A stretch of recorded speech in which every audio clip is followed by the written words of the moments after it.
kai. Dung mam tunzi wampo pepe qabele wenu nje ayifanga ihleli.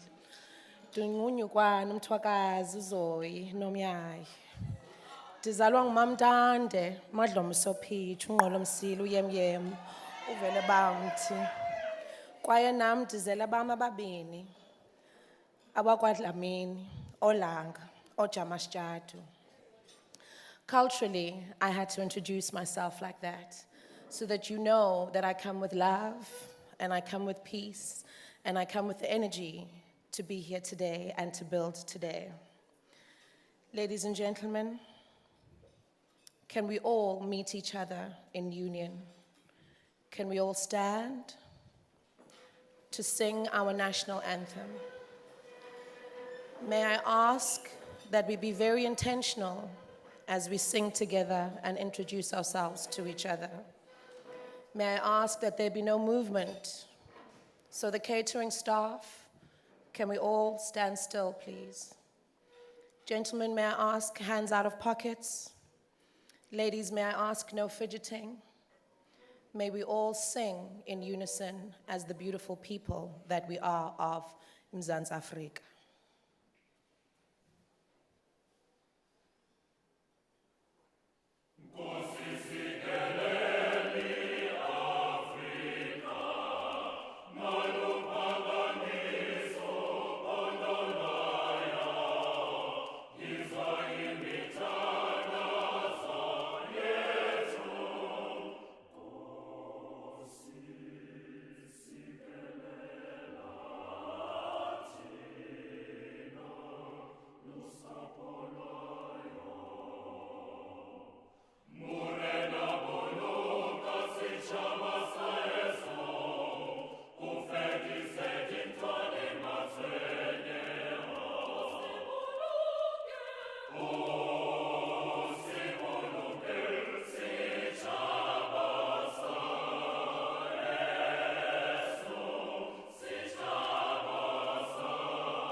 Diabulela, please be seated.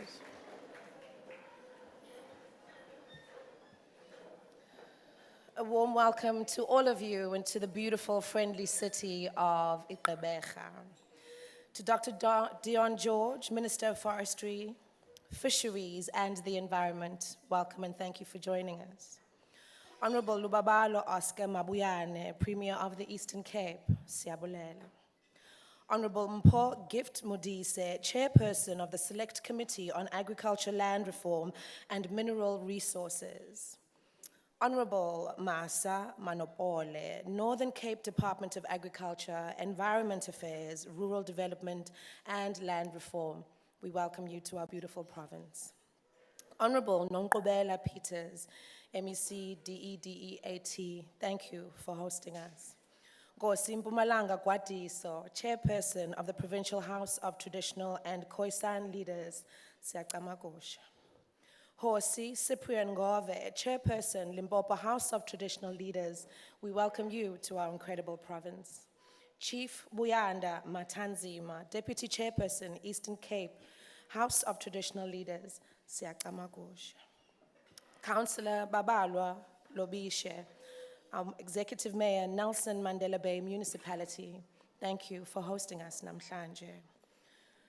Councillor Gary van Niekerk, Deputy Executive Mayor, thank you for your hospitality. Councillor Soletu Lucas, Mayor, Sundays River Municipality, Siyakwamkela eGqeberha. Councillor Bonisile Amos Manqweni, Mayor Blue Crane Local Municipality, Namkelekile Nonke in the Eastern Cape. I'd like to ask our host to officially welcome us here today, Councillor Babalwa Lobisha, Executive Mayor of the Nelson Mandela Municipality.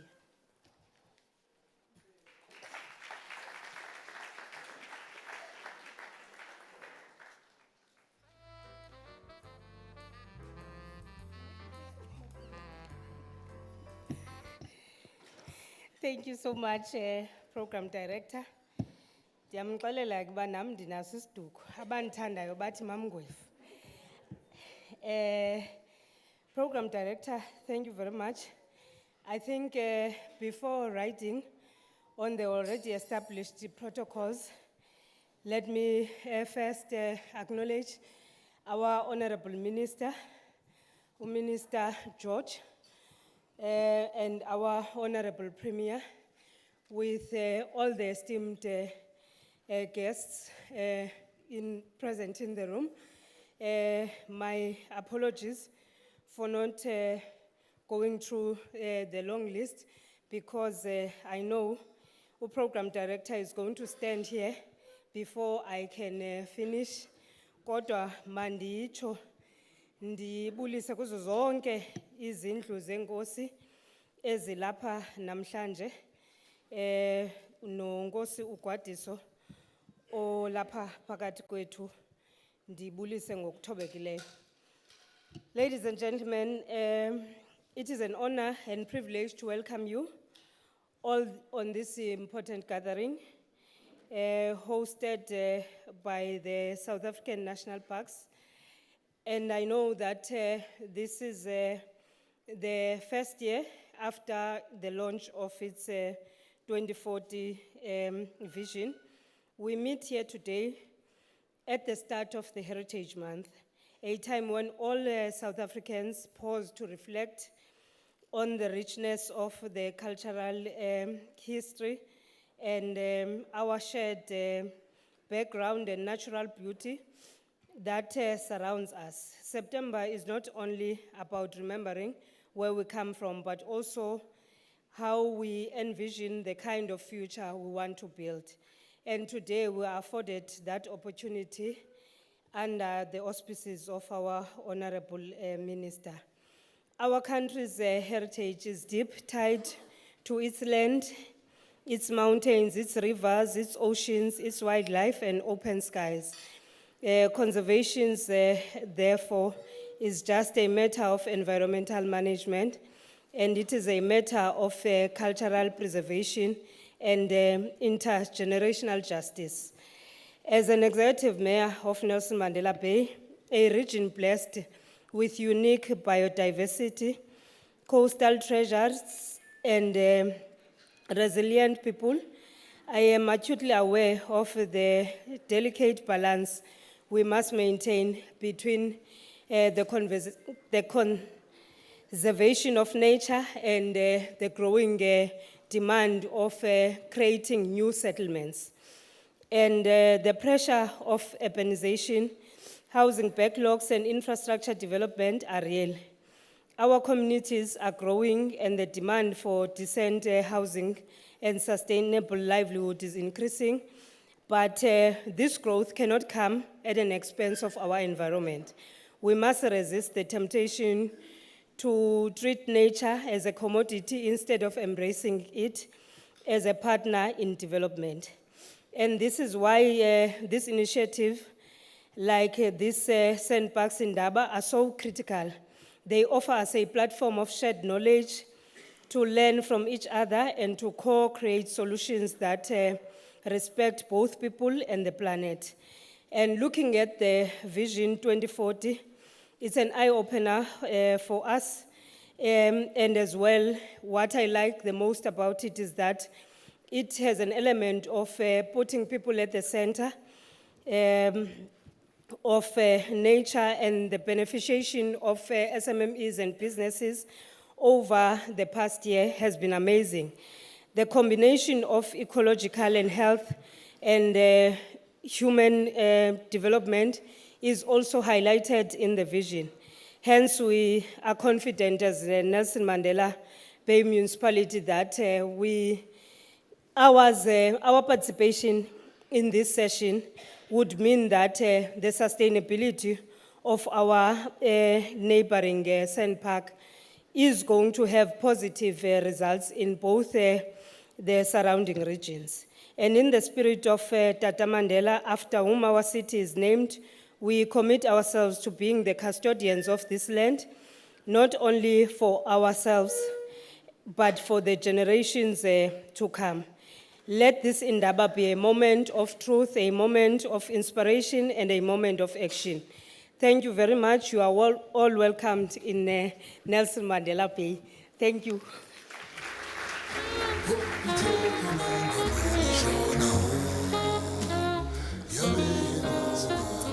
There's method to the madness. Our host, our executive mayor, came on stage and she said, Nam dinasis doko, which basically means, Nam, I have my lineage that I come from. And then she said, Unatin dingumam gwev. And I shocked, because that's my grandmother. So we do this, so she's related to my grandmother. So we do this culturally so that whenever we meet, you know who I come with and what I represent. And we represent love, and we represent peace, and we represent blessings. Energy is something that cannot be created. It cannot be destroyed. It can either be transferred or transformed. So we would like to call upon the energy of blessings. And we do so through our leaders who have led us physically and through their wisdom as well. Allow me to ask for the spiritual and cultural opening and a blessing that will come from the chairperson of the Provincial House of Traditional and Khoisan leaders, Unkosi Mpumalanga Kwadiso.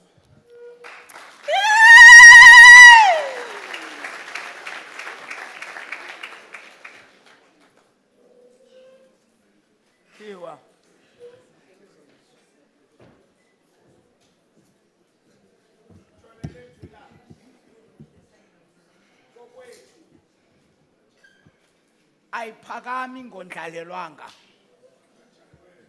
Umandlalo wenkosi asimandlalo wamhaji. Akwandlalwa khuko. Ngoba kaloku nina ningabantwana begazi. Ukuze kulungeke vuma ndandlale ngamazwi.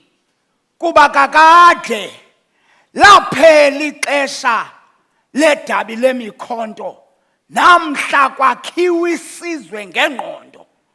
Ukuze kulungeke vuma tholele duna ndityhutyhumeze ndiwele intlanjana ndinqamle ndinyuke ndiqwese ndinyuke intaba ngoba kaloku imihlaba yoyihlomkhulu ukwahluka kwayo kungendaba nemilambo.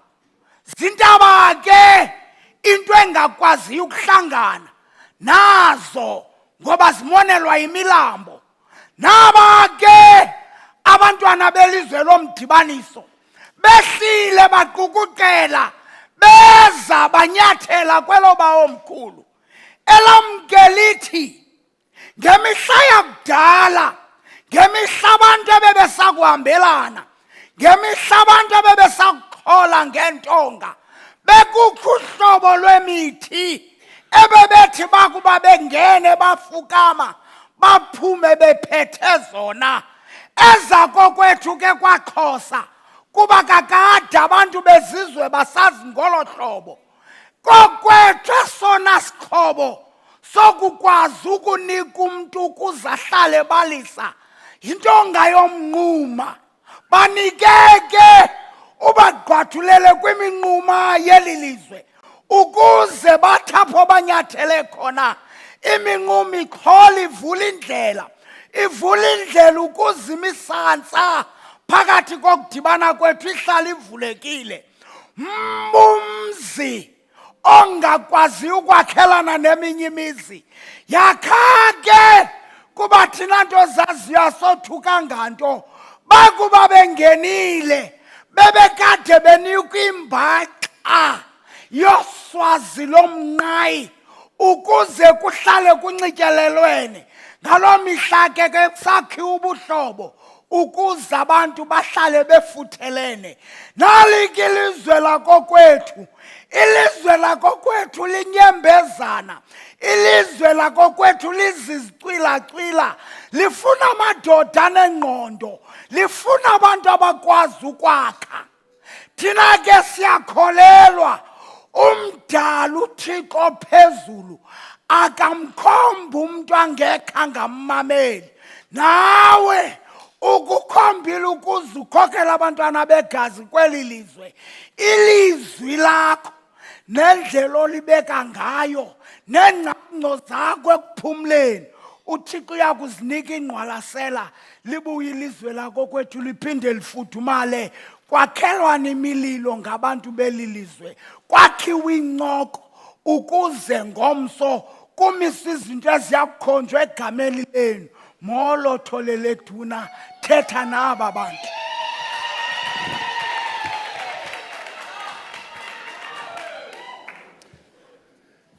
Inqanga nentsiba zayo, izidwesha nezidwangube, izinxibamxhaka nezandiba, inkosi zonke ezikhoyo ngokushiyana kwamanqanaba azo. Mandibulise kule njikalanga.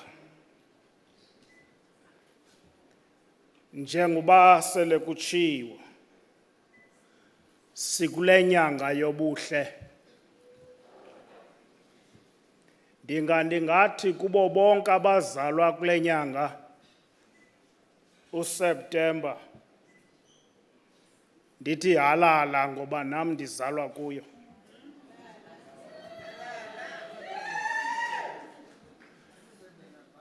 Premier,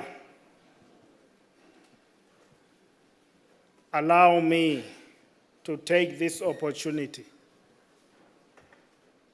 and say a few words in honoring this occasion.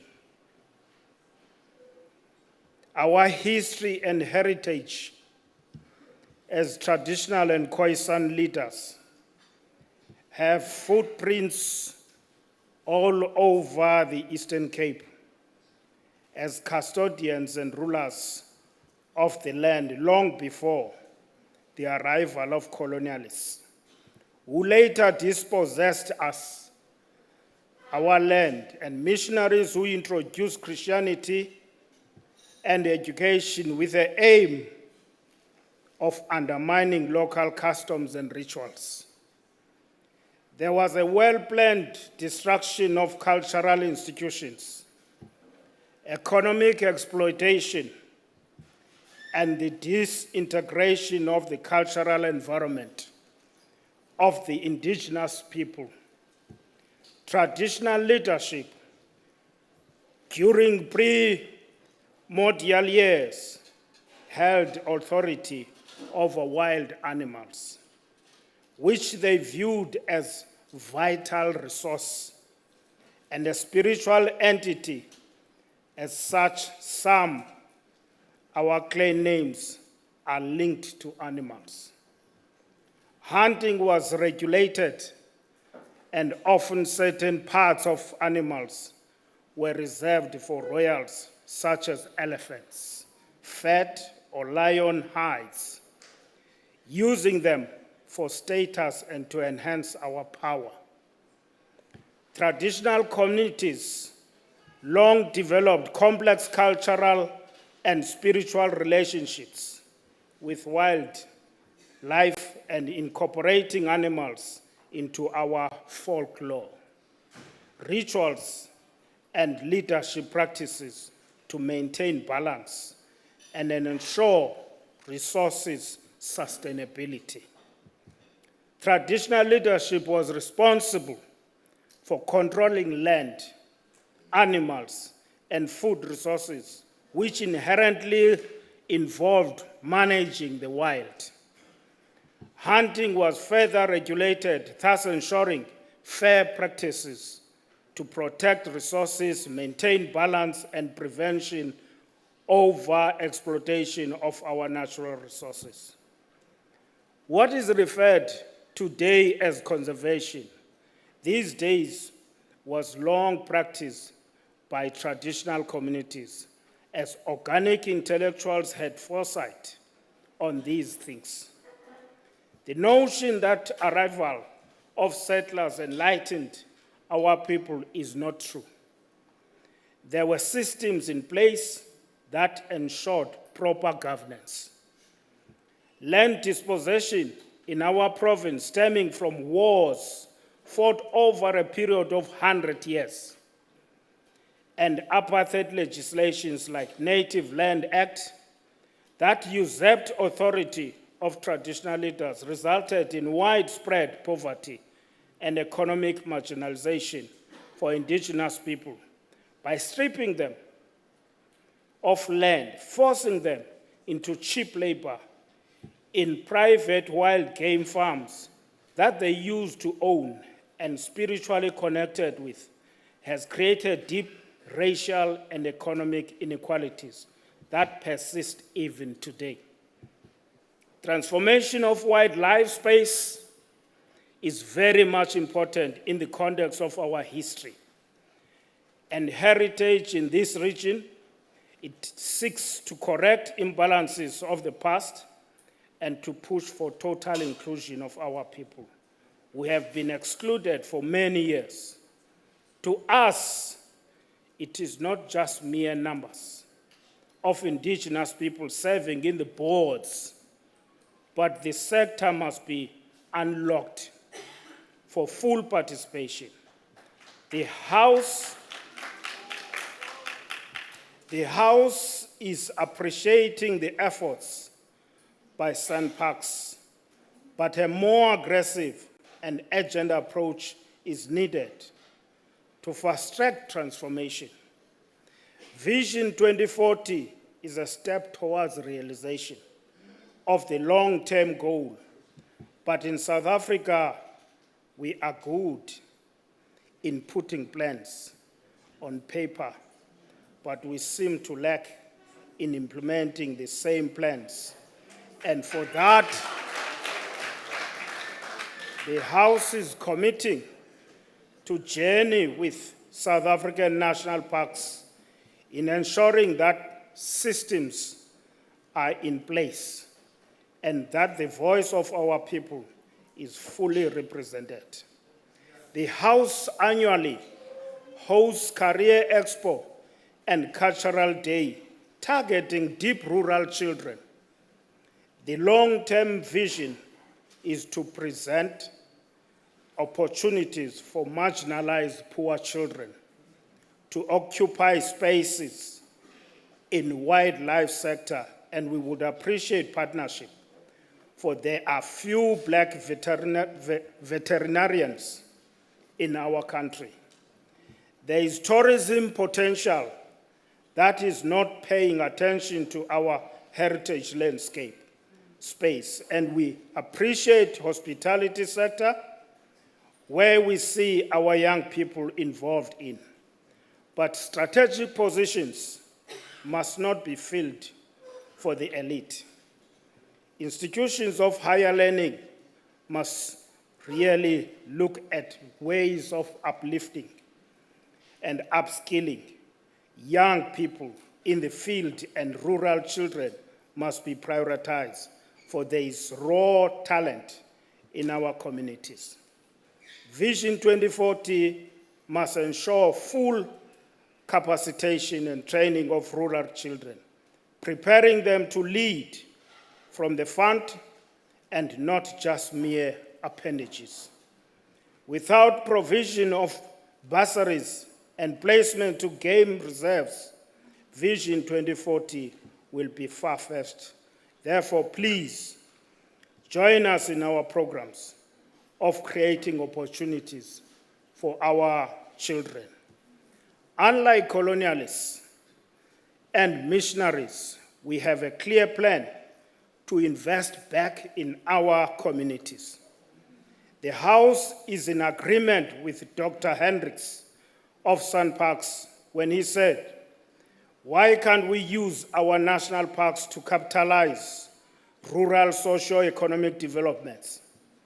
That's the sweet spot where there is harmony between nature and people, where alongside wide lands, you see business and enterprises in areas that have been historically disadvantaged. We must take a closer look at legislation governing the sector so that we can develop laws that respect the will of the people. As traditional leaders, we are going to implement our inherent responsibility of educating our people about their legal obligations of protecting and nurturing nature, for we all have a role to play. The issue of land restitution must not be overlooked, but that transition must be coupled with a development approach that is sustainable to generate generational wealth of our people. As we proceed towards the achievement of our long-term goals through this Vision 2040 blueprint, we must systematically restore dignity of our people. We must create economic opportunities that will empower them to be independent and self-reliant. And that is how we are going to bestow upon rural communities and South Africa a more human face. With that, I give the blessings to this dialogue. Thank you very much.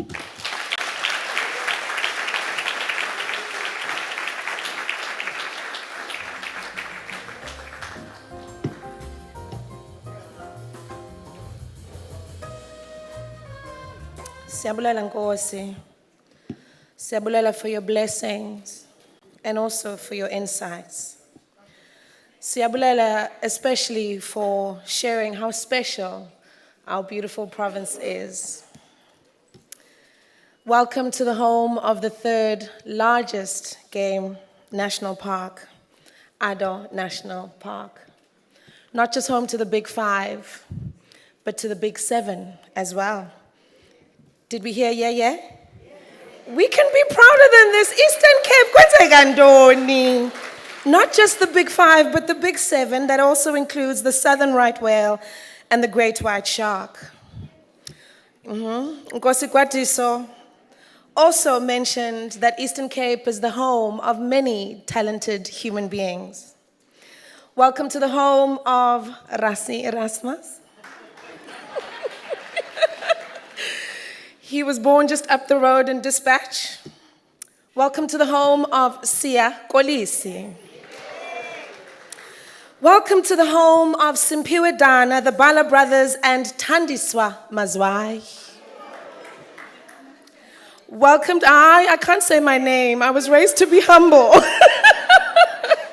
Welcome to the home of Mandisi Yankis and Dumza Maswana. Please give a warm welcome to these rising stars that are about to perform for you via Peterson Art Club, Siyanamkela.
Ladies and gentlemen, let's give them a round of applause. The Via Peterson Art Club, absolutely amazing.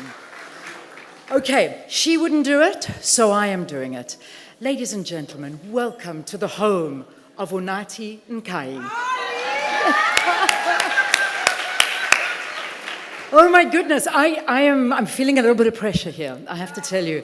I'm under pressure because I've got to get through traditional greetings. I've got to get through everything that this beautiful province encompasses. So bear with me if I get this all wrong. But Unati, I'm following in your footsteps. You got me? Okay. I greet you with deep respect.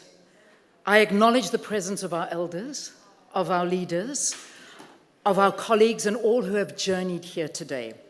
I stand before you as Patrick and Vida Manus. I carry their values. I carry my family spirit with me, and I come in their name and I greet you. I also honor those who came before us, the ancestors whose wisdom and whose resilience continues to guide us. Today we gather not as separate voices, but as one community, as custodians of our parks, of our heritage, and most importantly, of our wildlife. This is what we're here today to do, and our shared future. I greet you in the spirit and the unity of Ubuntu, that I am because of you, Molweni Nonke. That's the English version. Okay, all right. Ladies and gentlemen, my name is Leanne Manus, and it is my privilege to be here with you today. I really am looking forward to these next 2 days. Vision 2040. It is such an important vision that we have gathered here today to share, to be a part of, to make sure that not only this beautiful province, and I have never been happier that it is happening in this beautiful province. Big secret, this is my favorite province, even though I'm a Gauteng girl. But it's really, really hard to compare the two provinces with the beauty and the magnificence that you have to offer here. And this is where we come together, not as individuals, but as one. And we make this work because there are too many voices and too many spirits that don't want us to work. But there is too much going for us that we can make this work. So I am here to pledge my allegiance to this and to ensure that everything that I can possibly do and everything that all of us, I hope, gathered in this room, and there are a lot of us. I haven't been to a conference where there are people actually standing at the back of a room hoping to get a seat. There are a few seats in the front, by the way. I'm not sure if they're taken, but please feel free. There are 1 or 2 seats here if you'd like to sit. Please come and take a seat. But we are here together to make this all happen. Get comfortable, get ready for an incredible 2 days. And again, thank you so much for having me. So 2040 seems like such a long time away, but it really isn't. It's around the corner. And if we don't have vision, then we are not going anywhere. We need to look forward. And I am really looking forward to hearing a little bit more detail about what it is that Vision 2040 actually entails and where we are a year later since it was actually announced. So, ladies and gentlemen, to give us a little bit more of Vision 2040, its historical context, and of course, what SANParks seeks to achieve in these next very important 15 years. Please put your hands together and help me welcome onto the stage Ms. Pam Yako. She's SANParks' board chairperson.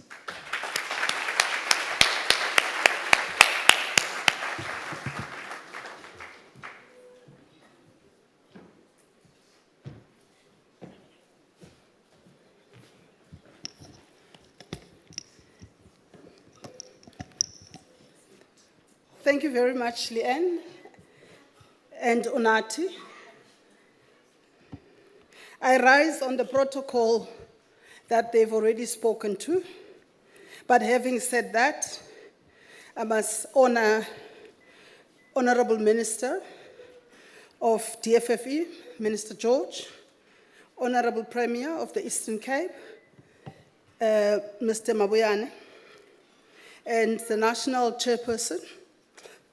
The national chairperson is no longer here. The chairperson of the Provincial House, Nkosi Gwadiso, Executive Mayor of Nelson Mandela Bay, honorable members of Parliament in attendance, my fellow board members, and ECPTA board members, as led by Dr. Msiligazi, my partner in crime, MECs present, or from other provinces as well, other chairpersons that are present. I see Unkosi from Isimangaliso, the CEO of SANParks and other CEOs present, the SANParks leadership. Ladies and gentlemen, if for any reason I left anybody out, I rise on the protocol that already exists. Ngumamcirha ke lo. Unojawolo umhlandla uncibana uqhanqolo. UMamcirha yena uzalwa nguMasithathu. UMasithathu yena uzalwa nguMamthunzi. Siyazala.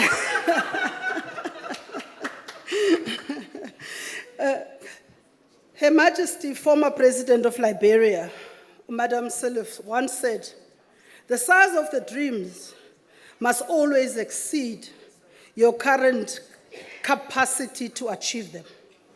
If your dreams do not scare you, they are not big enough."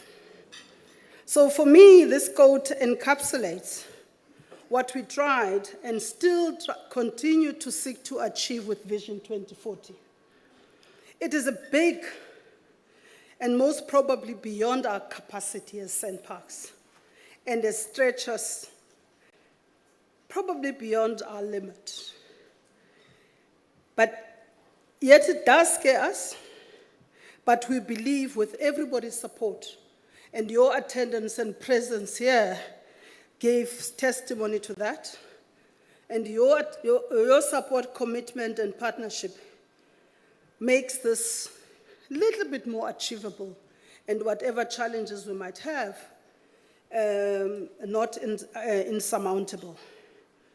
This reminds me of an African proverb which says, if you want to go fast, go alone. But if you want to go far, bring everybody along. So today is about bringing everybody along. We started that way when we started the process. We revealed last year, September, but 18 months before that, we traversed the length and breadth of our country, speaking to various people, and we asked them simple question: what kind of a future do you want to see with regard to conservation? And more importantly, what role do you think SANParks as an organization must play within that? We were humbled by the responses, and we were overjoyed by the amount of support. And hence, whilst I say that the rallying call is for you to join us, I'm also pleased by the response that we had. So today, I once more want to say, izani nonke kwakhona, sibheke phambili. Tlohong Lina. I was speaking to the CEOs. This is the CEO Sisutu. If it's not the right one, that's what she told me. Arieng. Arituwe. Kiss vendor in case Anisaz. Commons doing some. That is the number of languages I can deal with for now. We adopted Vision 2040 that fundamentally changes conservation's trajectory, if not turn it on its head. The amount of time and depth of consultation we have embarked on is probably unprecedented for us as an organization and in our own history. Yet, we're here today exactly a year on, after we revealed Vision 2040, to reflect, on the one hand, how far we've come, to account on what we've done, and also re-energize everybody to be part of this noble and yet ambitious journey. Vision 2040 is about repurposing the role of conservation in South Africa and shifting the approach to a more inclusive, people-centered conservation model that balances 3 core pillars. Those would be biodiversity conservation and preservation of cultural heritage, that includes safeguarding our ecosystems, wildlife, and landscapes for current and future generations, whilst respecting our cultural heritage. It's about social justice, that is ensuring local communities, especially those historically excluded from conservation, are recognized, included, and benefit directly from conservation.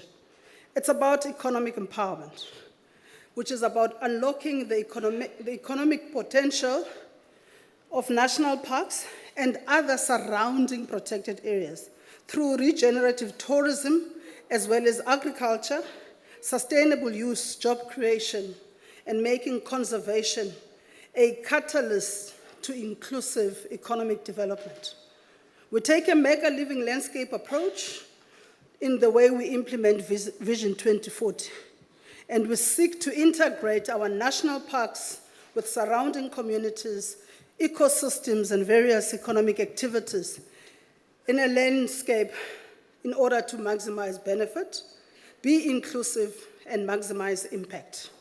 We have prioritized 4 landscape in the first phase of the 15 years. The Greater Addo, which is where we are, and includes the garden route, Addo itself, the Great Fish, part of the Mount Matole areas, greater grasslands, which includes the northern parts of the Eastern Cape, a bit of KZN, and the Eastern Free State areas. Premier, 2 of those that we've prioritized happen to be in this province. Akekho umlenze ongenadolo. Angithi akekho umlenze ongenadolo. And the Greater Kruger, as well as Namakwaland and Ochrabis. We start with the 4 landscape, and we'll be implementing various initiatives with partners to expand conservation areas, strengthen ecotourism, implement regenerative agriculture initiatives, and also skills development and job creation efforts, as Unkosi Gwadiso had said. More importantly, we will be working with others to ensure that we use the biodiversity economy, which we firmly believe that has got a lot to contribute to our mainstream economy, to catalyze growth, job creation, and supporting various entrepreneurs and SMMEs. Often when I talk about SMMEs, I think we should also talk about how do we graduate from entry level to a level beyond. What's our graduation model? And of course, youth and women playing a very important role in that. Just a little bit about where we're having this Indaba in the Greater Addo landscape. It captures so much of what the Eastern Cape extraordinary features, which Nkosi Gwadiso spoke to so eloquently. A place where rugged wilderness, sweeping coastlines, and timeless mountains meet in one region. In Addo, for example, the Zierbeek Mountains rise in gentle folds, framing valleys where elephants roam in abundance.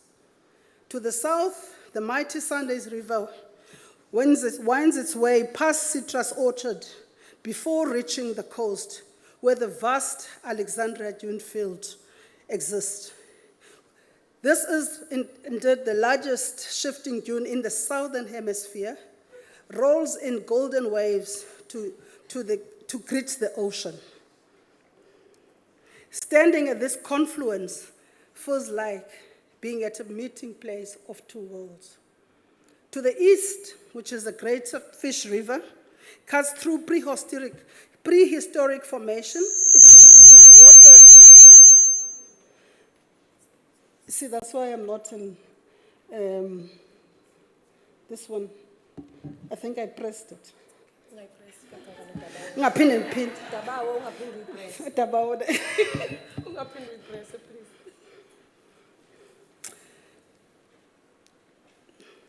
Its water is a lifeline that has shaped the land for millennia. Although its banks, wildlife gathers in abundance, it's a living reminder that this has always been a meeting place for people and nature.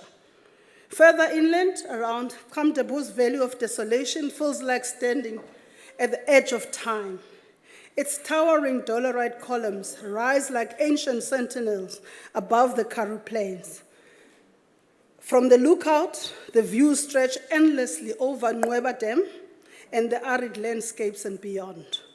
A breathtaking reminder of both the vastness and the resilience of this land.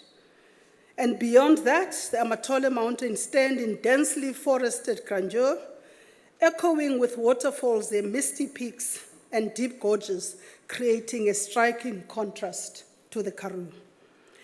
Each season transforms the region in its own way. The green flush of veld after summer rains, the fiery blossoms of aloes in winter, and soft gold of Karoo sunset, painting the landscape in light. No matter how often I return to this part of the country, there is always something new to marvel at. So the Greater Ado region holds so much diversity from people and for nature. It's a landscape of contrasts that continue to surprise and inspire, reminding me why the Eastern Cape province will always feel and be home. It is a home of legends, and personally, in case you have not figured it out by now, it is my place of birth. And this is where it all started for me. As a young girl, Nkosi Gwadis, who was walking around the streets of this province and appreciating the beauty, and that's where the seed of being involved in conservation was first planted. So I was not supposed to say a speech. I was just to say, Molweni. So we will hear speeches, and that's what we've done so far and what we commit to do, and together, what we all will be inspired in conversation to do in moving forward and give full expression to the Indaba theme, that is people in harmony with nature and championing prosperity. Ndovu.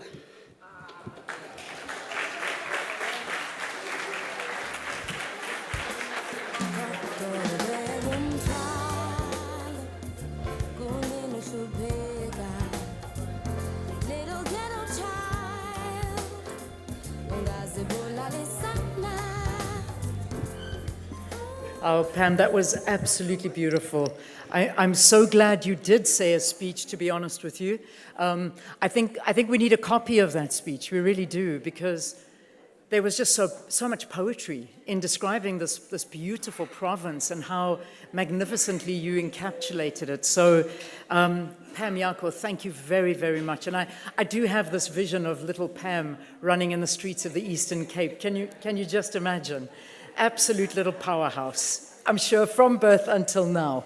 You haven't heard a word I've said about you, but I'm glad. Just sit down, it's fine. It's all been good. It's all been good. And I want a copy of your speech, because you spoke so beautifully, like poetry in motion about this province. I think it was really magnificent. So please, let's give her another round of applause. Thank you. There was one thing that, and there were many things that stood out for me, but you spoke about different African proverbs, and you spoke about how it is going to be a difficult path, but every path that we take, and you mentioned the word insurmountable, every path we take that is difficult does feel insurmountable. But there was this one saying that was going off in my mind about this, the vision of that Swahili proverb that basically goes, you can never cross the ocean until you dare to lose sight of the shore. And this is a fact, because sometimes we need to be blinded by nothingness to know where we're going. Because if you have a goal and you can envision that goal, you don't need to see the shoreline to get there. You need to persevere through all the tides and through all the problems and through everything that stands in your way to get there, because the reward is amazing.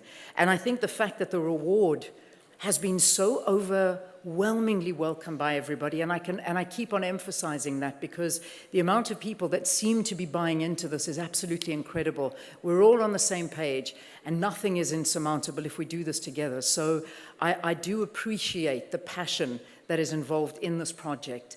And again, just to bring us back to this beautiful province that we find ourselves in today. And I couldn't have said it better than Ms. Pam said it earlier. It is one of those places that you do stand and you feel like you're the end, you're standing on the end of the universe, just looking forward and thinking, how is it possible that somewhere is so beautiful? Well, that describes South Africa, it really does. But it is all encapsulated in this province. It is an absolute pleasure to welcome the Premier of this province, who is going to talk to us about what Vision 2040 means for the Eastern Cape and why the province is an incredibly important partner. Ladies and gentlemen, please put your hands together for the Eastern Cape Premier, Mr. Oscar Mabuyane. Thank you so much. Thank you.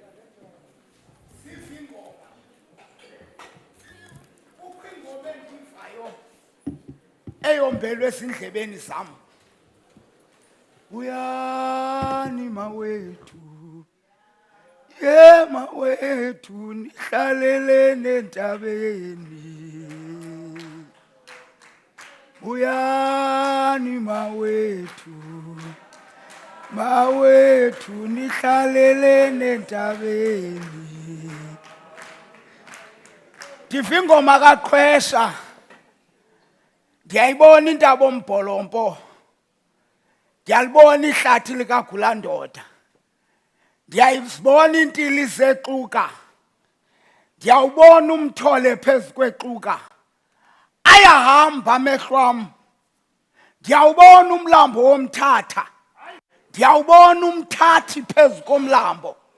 Uginye intlungu womthi. Othi usakugqwathulwa yimbabala. Endaweni yokumamela nokuvilithe usuku ligushe wakhe ngaphakathi kwalo amaqonya okuphilisa. Ndiyayibona intaba yeqonya kwedini. Ndiyayibona intaba omkhonkotho. Apho kwedini amazwi oqhuzula. Apha amazwi ongemntu. Apha amazwi omanquku. Ahlokoma khona, ahlokoma phezu kwemilanjana, ahlokoma phakathi kwamahlathi. Ewe, lihlumile ithupha ezintlanjeni.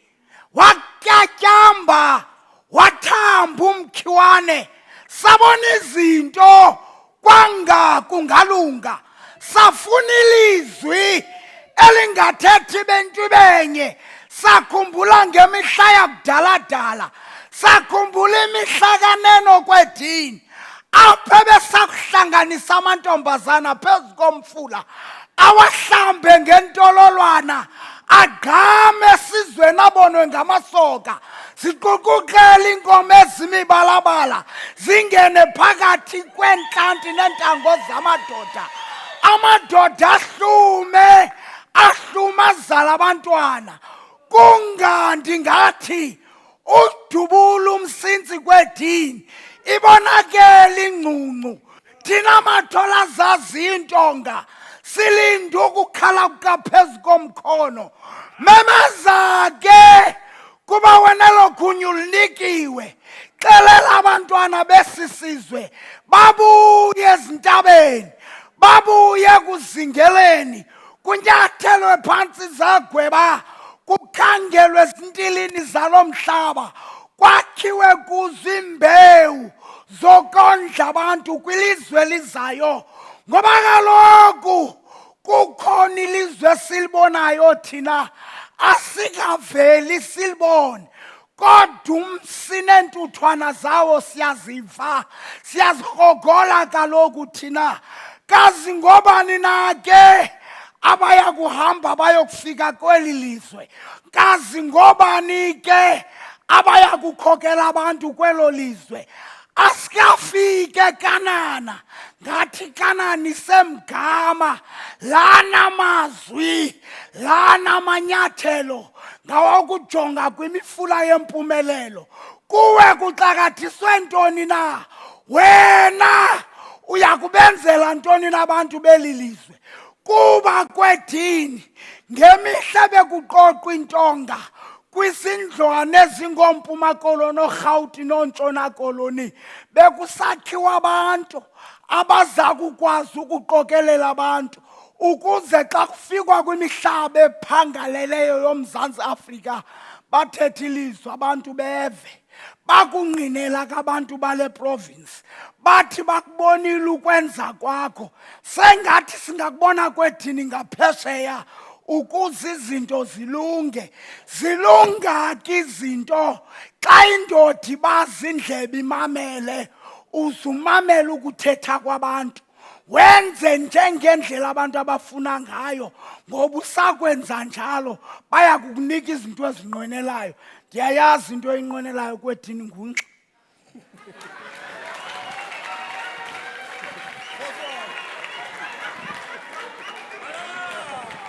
Thank you very much. Thank you very much, Nkosi, thank you very much, Honorable Minister. That's not my fault. It's the fault of the drafters of this program and planners. But special greetings goes to the program directors, Ms. Lian Manas and Sisunat Nkai. Nkosi, siyabulela ngonibona apha. I like it, Lian, when we are almost equals. You are not on the other side, I'm on the other side. No questions today. You're just inviting us, and we speak and listen, and not much engagement. The Honorable Minister of Forestry, Fisheries and Environment, Dr. Dion George, the present Honorable MECs, particularly the MEC from Northern Cape. I know the MEC from Eastern Cape might on her way to Algeria. The Executive Mayor of Nelson Mandela Bay, at least Dion, you can speak better language with her. This issue of GNU and LGU is a common language here as well as in Pretoria. All mayors as well. I've seen a couple of mayors. I think the executive mayor of Amatole is also here, and all other mayors that were acknowledged. The chairperson and the members of SANParks board, USISPAM Eastern Cape, the home to SISPAM Yago, emva koke becula apha ethetha ebonga Eastern Cape. The Eastern Cape Parks and Tourism Board, I was told the chair is also around, and CEO. The CEO of SANPark and the entire management and all workers. The leadership, I've seen here so many traditional leaders. Nkosi uvundlezana zibona inkosi ezingani. Inkosi zamampondomise amachawe alapha aphume ngendlu yawo adane etafile yawo odwa apha nomeya wawo amachawe. Zikhona inkosi abathembu abasizwisi. Kodwa ke zikhokelwa namhlanje ngusihlalo wendlu yenkosi apha ephondweni, unkosi uGwebungqele. Abantu bonke bethuna balapha, community representatives, stakeholders in conservation, tourism, business and academia, distinguished guests, good afternoon to you all. I've tried my level best to circumvent these greetings issues, and I didn't know whether the protocol allows me. But indeed, Eliane, the perseverance prevails. So the more we move, the more we must continue steaming ahead.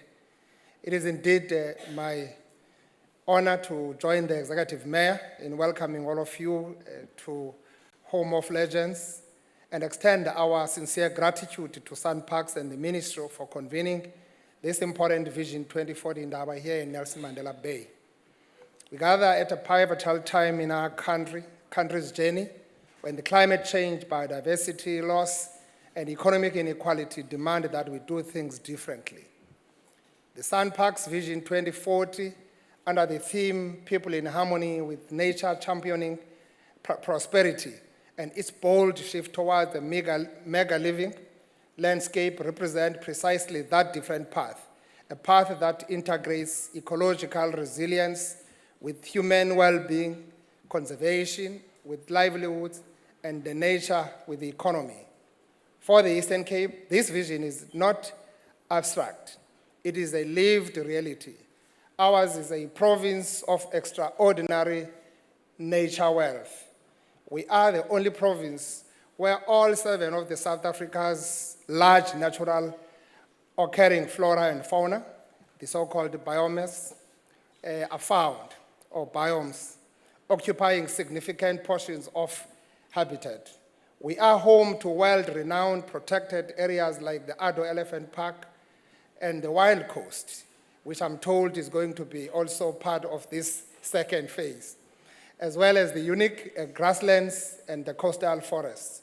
We are also a province with deep social and economic challenges where the communities lived adjacent to conservation areas that must also see the tangible benefits from our natural endowments. I've said it to the minister that it is only here in Ngosukwebungele, in this province, probably across the world, where people who are living along the coast are poor and really destitute. And that must change if we are looking at it from the ocean's economy, if we are looking at all the potential that we have in our 800-kilometer coastline. That vision, 2040, resonates so strongly with us here in our province. It is about conservation that is not exclusionary, but inclusive. It is about protecting ecosystems not as islands, but as interconnected living landscapes that sustain people and the planet. Here in the Eastern Cape, the identification of 2 mega living landscape sites, the Eastern Cape grasslands and the Greater Addo, signals our central role in piloting and advancing the new approach. These sites are more than conservation zones. They are spaces where tourism, sustainable agriculture, cultural village, and community enterprise must thrive alongside biodiversity protection. They are living laboratories and sustainable development. Colleagues, while conservation towards sound biodiversity management, improved ecological resilience, and environmental sustainability are critical in the arsenal of tools required to mitigate climate change and its impact, conservation can no longer be used as a tool to deny the Eastern Cape and its inhabitants economic and development opportunities. Beneath the ground in parts of our province are some of the minerals considered to be rare earth minerals, which are key to some manufacturing innovations and production supply chain systems across the globe. The extraction of these minerals can be done in safe, responsible, and environmentally sustainable manner, ensuring that conservation and the development do not stand in opposition, but work together for inclusive growth. That's what we call a sustainable development. Program Director, the 7th administration in the Eastern Cape has also identified the green economy as key to our provincial priorities as it supports both inclusive development and sustainability goals. The green economy has the untapped potential of opening new industries and job opportunities in renewable energy, as well as sustainable agriculture, ecotourism, biodiversity-based enterprises, and the responsible extraction of critical minerals. By positioning the Eastern Cape as a hub of the green economy, we not only diversifying growth, but also ensuring that communities benefit from the local value chains. Already we understand the challenges we have on the auto sector. The economy of our province has been over-relying on the auto sector for more than 6 decades. With the 30% imposition of tariffs by US government, that gives us difficulties. We definitely have to think deep in terms of how do we diversify our economy for the socio-economic outlook of our province moving forward. Green economy approaches enable climate change, housing, water efficiency, waste management, and renewable energy integration in urban and rural settlements. This ensures that human settlements are more resilient, affordable, and sustainable, improving the quality of life while reducing the environmental impact. The green economy enhances sustainable agriculture and agro-processing, supporting rural livelihood.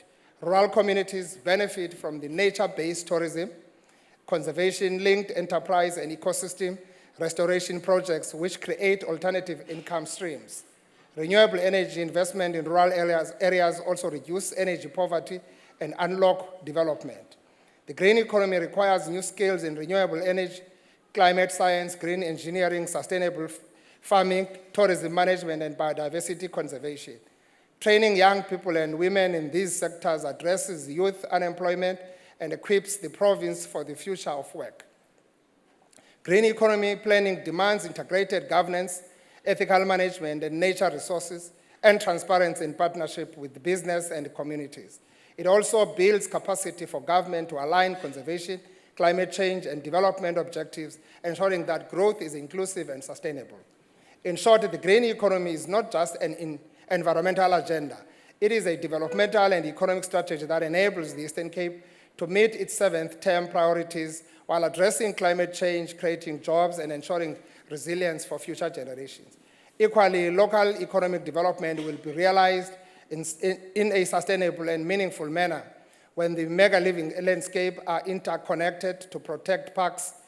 We hope the tourism nodes will further emerge out of these will be operated, managed, and directly benefiting local communities. Vision 2040 must therefore translate into tangible empowerment, enabling people in villages and towns across Eastern Cape to become active custodians and beneficiaries of conservation. That's why our traditional leaders are here. I've said it as well during the National Dialogue debate that all what we're trying to do must also be located in these. These are correct discussions that must actually ensue. The Eastern Cape is a pilot partner province in this historic initiative through collaborative efforts between SANParks and Eastern Cape Parks and Tourism. We have defined clear areas of collaboration, ranging from cooperation, governance, and stakeholder management, socio-economic transformation, skills development, tourism growth, and financial resilience. The alignment is not coincidental. It reflects shared conviction that our province must be at the forefront of building a nature-positive economy. Colleagues, we speak of Vision 2040 in the Eastern Cape. When we speak of Vision 2040 in the Eastern Cape, we speak of thriving communities, empowered youth and women, resilient ecosystems, sustainable tourism, innovative partnership. This agenda ties directly into the priorities of this term of our government, where we are working to accelerate economic reconstruction and inclusive growth, expand access to basic services and sustainable human settlement, transform and modernize the rural economy through agriculture and land reform, invest in human capital through education, skills development, and innovation, and build a capable, ethical, and developmental state. Ladies and gentlemen, Vision 2040 complements and strengthens these priorities, especially ensuring that communities are not passive observers of conservation, but active participants in shaping and benefiting from it. This is why the Eastern Cape is such an important partner. Our landscapes are vast and diverse, our communities are resilient and aspirational, and our provincial government is deeply committed to aligning conservation with inclusive development. As we look to 2040, we do so with the conviction that Eastern Cape will not only host, but also lead some of the flagship initiatives that will define South Africa's conservation future. Minister, our call is simple. Let us make Vision 2040 real for the people of our country as well as people of our province. Let us demonstrate together that conservation is not a burden, but a catalyst for growth, jobs, dignity, and sustainability. The Eastern Cape stands ready to walk this journey with SANParks, with ECPTA, with all other critical stakeholders, and most importantly, with our people as we move forward. Thank you very much for the presence of traditional leaders. Enkosi.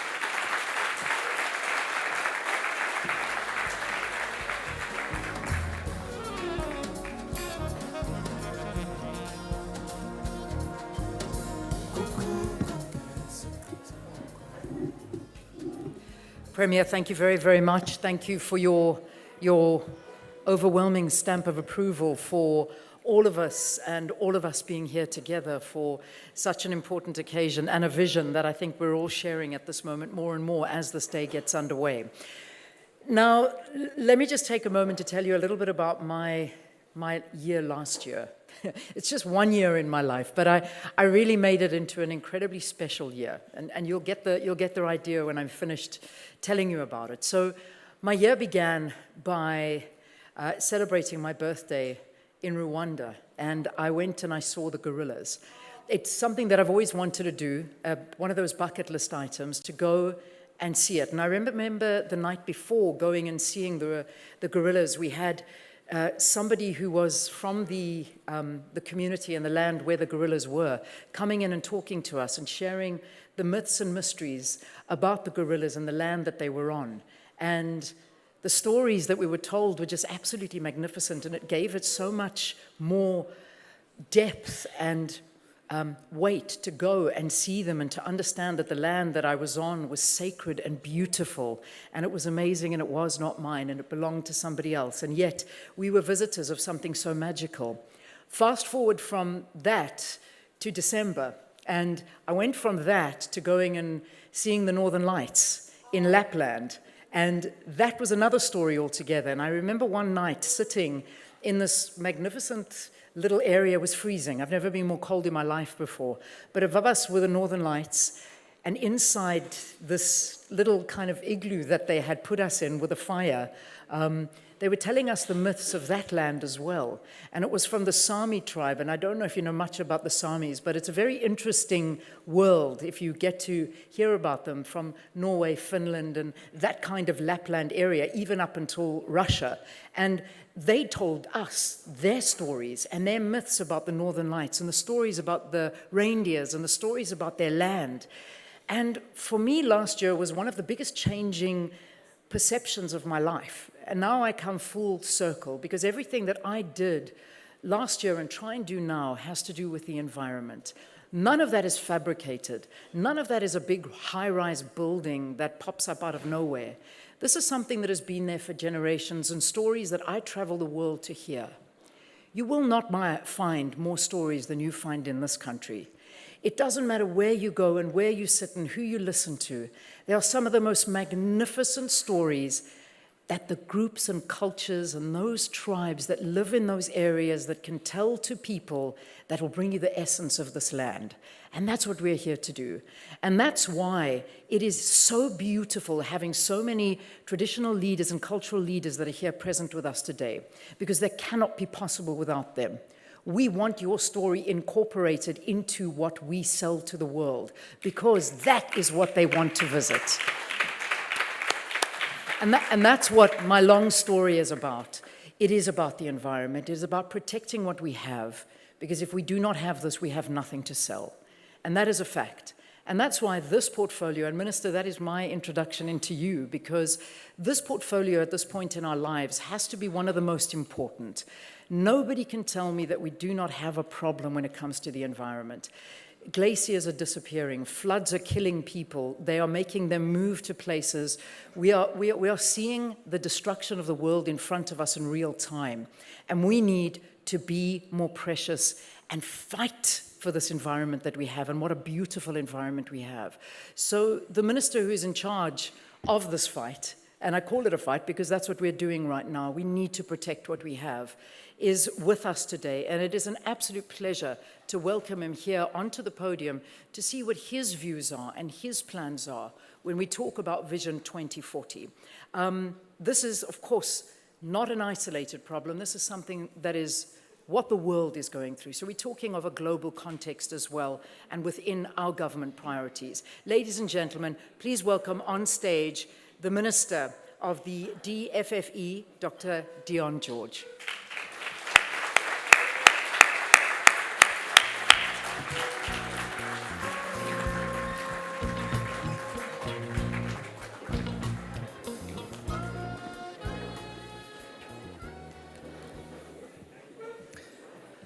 Honourable Eastern Cape Premier, Mr. Oscar Mabuyane, traditional leaders, Executive Mayor, Chairperson of SANParks Board, Ms. Pam Yarko, distinguished guests, ladies and gentlemen, good afternoon. I'm excited to be here today at this iconic gathering of minds, hearts, and spirits dedicated to the stewardship of our country's natural heritage.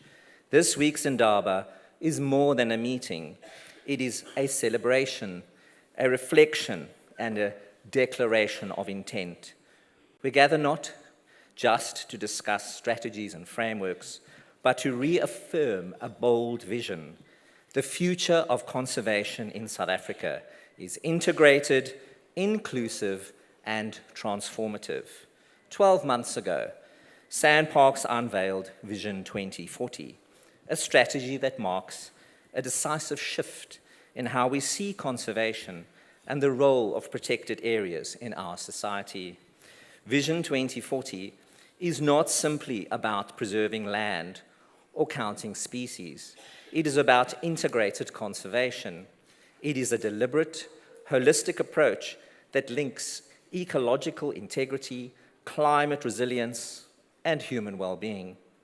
It is about reimagining landscapes as mega living landscapes, where protected areas, agricultural land, communal spaces, and private holdings come together in a network that supports biodiversity, sustainable livelihoods, and cultural heritage.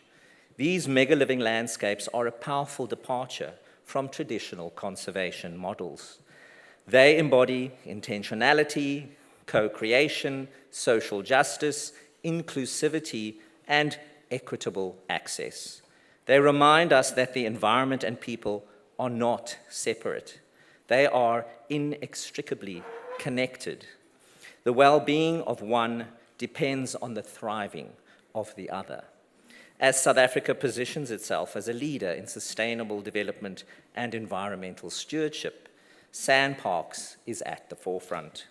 This year, Vision 2040 has been implemented through initiatives that illustrate the potential of integrated conservation. Let me take you through some of these, reflecting on what has been achieved and the pathway ahead. At the heart of integrated conservation is the protection of our wildlife. Our iconic species define our natural heritage and sustain our tourism and economy. This year, we have confronted illicit wildlife crime with renewed focus and energy. Our rangers, stationed at the front lines, are not merely patrolling protected areas. They are guardians of life, defending species against organized crime networks, poachers, and traffickers. South Africa faces a complex reality. From rhinos to lions, pangolins to abalone, illegal harvesting is a sophisticated, multi-million rand criminal enterprise. It undermines livelihoods, threatens biodiversity, and destabilizes local economies. SANParks and the department have strengthened ranger protection, training, and deployment. Our men and women in green uniforms now have the tools, technology, and support they need to carry out their duties. This year alone, new patrol strategies, drone surveillance, GPS tracking, and digital reporting systems have been implemented across multiple parks. Strategic partnerships with law enforcement, intelligence agencies, and communities have enabled a more coordinated response. We continue to see the positive impact of integrated enforcement combined with community engagement. Rangers embody the courage, discipline, and moral fortitude that make Vision 2040 possible. They confront danger daily, often away from families, yet their commitment never wavers. As Minister, I am committed to ensuring that they are equipped, valued, and protected. Without them, no conservation strategy can succeed. Our natural heritage is one of South Africa's greatest assets. Through the Department of Forestry, Fisheries and the Environment, Kruger Kirstenbosch Isimangaliso Icon Status Strategy, or KISS, we are elevating 3 of our national icons into global leaders in conservation, ecological protection, and inclusive tourism. These parks and gardens are not just destinations. They are engines of employment, education, and sustainable development. By harnessing the biodiversity economy, South Africa is projecting global leadership while creating economic opportunities at home. The revised National Biodiversity Economy Strategy is estimated to unlock 397,000 jobs and inject 127 billion rand annually into our economy by 2036. Initiatives such as ecotourism, bioprospecting, and sustainable game meat production are turning our natural wealth into a force for social and economic transformation. The Rhino Renaissance campaign is a prime example of integrated conservation in action. Launched during our G20 presidency, this campaign brings together SANParks, the Tracker Academy communities, NGOs, and international partners to address the urgent threat of rhino poaching. South Africa is the custodian of over 80% of Africa's white rhino population. Early 20th century conservation action grew our rhino numbers from fewer than 100 to over 20,000 by 2010. Recent years have seen a decline due to poaching, drought, and organized crime. This campaign is not only about protecting rhinos, it is about community empowerment, green jobs, and inclusive conservation. We train and deploy 90 rhino monitors annually. Young South Africans from communities bordering the Kruger National Park bring local knowledge, ancestral tracking skills, and a vested interest in the future of our wildlife. Using drones, GPS collars, and digital reporting systems, these monitors provide real-time intelligence to enforcement teams. Our strategy is comprehensive, from 24/7 rhino tracking and targeted dehorning to DNA tagging, genetic research, and transnational cooperation. The Rhino Renaissance represents a blueprint for what integrated conservation can achieve. It exemplifies Vision 2040 principles that people are at the heart of conservation. Another highlight this year was the launch of the Kgodumodumo Dinosaur Center in Golden Gate Highlands National Park. This facility is not just a museum. It is a platform for education, inclusion, and regenerative tourism. Multilingual exhibitions, braille content, interactive experiences, and community-trained guides ensure that the center is accessible to all. Here, science meets folklore. The legend of Kgodumodumo, the Basotho monster believed to have left giant footprints, reminds us that cultural heritage and biodiversity are intertwined.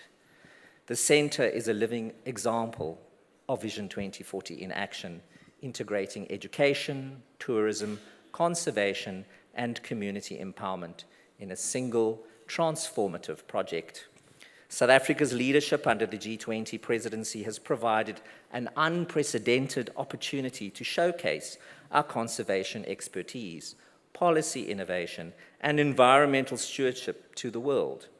Under the Environment and Climate Sustainability Working Group, our country is not only a participant in global conversations, we are a pioneer shaping the agenda, integrated conservation, linking biodiversity protection, sustainable land use, climate resilience, and community empowerment is a model the world is watching closely. SANParks' work is now recognized internationally as best practice for inclusive conservation. Through international collaboration, we've strengthened partnerships with the UN Environment Programme, the Convention on Biological Diversity, the World Wildlife Fund, and the Global Environment Facility. These partnerships ensure that South Africa's conservation strategies align with global climate and biodiversity commitments while leveraging international funding, technical support, and knowledge exchange. The G20 platform allows us to elevate critical discussions on climate-smart conservation. Protected areas are no longer isolated pockets of greenery. They are strategic assets in climate mitigation, carbon storage, and water security. Our parks absorb millions of tons of carbon annually, protect watersheds that supply millions of South Africans, and safeguard ecosystems that buffer our communities from extreme weather. Through nature-based solutions, we are demonstrating that conservation is essential to achieving climate targets and sustainable development goals. South Africa is also sharing its expertise on green finance and the biodiversity economy. Countries around the world are keen to learn from our model, which links conservation with economic opportunities, from ecotourism enterprises in remote rural areas to sustainable game meat initiatives that create jobs. South Africa proves that protecting nature can also grow the economy. These lessons are now influencing conservation strategies across Africa, Asia, and Latin America. SANParks' engagement under the G20 has brought global attention to the complexities and solutions of transboundary conservation. Illegal wildlife trade, climate impacts, and ecosystem degradation do not respect borders. Through our leadership, we are fostering cross-border collaboration, intelligence sharing, and joint conservation programs. These efforts not only protect species, but also strengthen diplomatic relationships, regional stability, and trade in sustainable products. The G20 presidency also highlights the role of South Africa as a thought leader in inclusive conservation. Delegations from Europe, Asia, the Americas, and Africa have visited our parks to observe anti-poaching strategies, community engagement initiatives, and ecological restoration programs. These exchanges foster learning, innovation, and partnerships that benefit both our country and the international community. Through these global engagements, SANParks has shown that integrated conservation is not just a local necessity. It is a model with international relevance. We are demonstrating that protecting biodiversity, empowering communities, and building resilient ecosystems are strategies that benefit nations, economies, and the planet.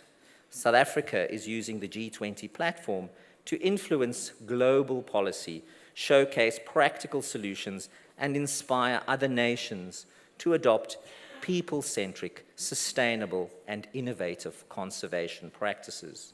The G20 presidency has also allowed us to highlight the link between conservation and sustainable development.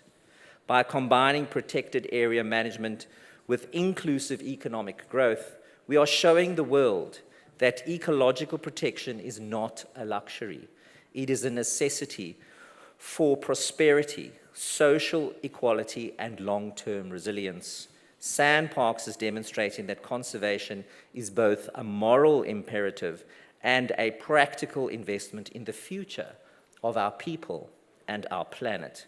In short, the G20 presidency has allowed South Africa to step onto the world stage as a symbol of integrated conservation. It is an opportunity to celebrate our achievements, anchor our vision in a global context, and demonstrate that the future of conservation is interconnected, inclusive, and internationally recognized. As we reflect on the progress of this first year, it is clear that Vision 2040 is more than a strategy. It is a movement where parks are people-centric, biodiversity thrives, and communities are empowered to share in the benefits of conservation. Yet we must remain vigilant. Integrated conservation requires continuous innovation, strong partnerships, and unyielding commitment. The threats we face, climate change, wildlife crime, habitat loss, are complex, interconnected, and urgent. Our response must be equally integrated, coordinated across agencies, borders, and sectors, and anchored in the principles of justice, equity, and inclusivity. Rangers, communities, scientists, policymakers, and international partners must continue to work together. Schools must teach the value of biodiversity. Local communities must see tangible benefits from conservation. Policymakers must ensure that laws, budgets, and programs reflect the realities on the ground. SANParks, through Vision 2040, is showing the way. From mega living landscapes to iconic park stewardship, from community empowerment to global advocacy, we are setting a new standard for what conservation can achieve. As we move forward, let us recommit ourselves to integrated conservation. Let us protect our wildlife, not in isolation, but through inclusive, people-centered strategies. Let us restore our landscapes with vision, ambition, and care. Let us equip, respect, and honor our rangers, the true custodians of our heritage. Let us embrace our G20 platform to lead the world in sustainable, inclusive, and integrated conservation. Let us ensure that Vision 2040 is not just a policy, but a lived reality across every park, landscape, and community in South Africa. In closing, SANParks Vision 2040 is a clarion call. It is a call for ambition, courage, and collaboration. It is a call to see our parks not just as protected areas, but as living landscapes where people, biodiversity, and culture flourish together. As Minister of Forestry, Fisheries and Environment, I pledge my full support. I pledge political will, resources,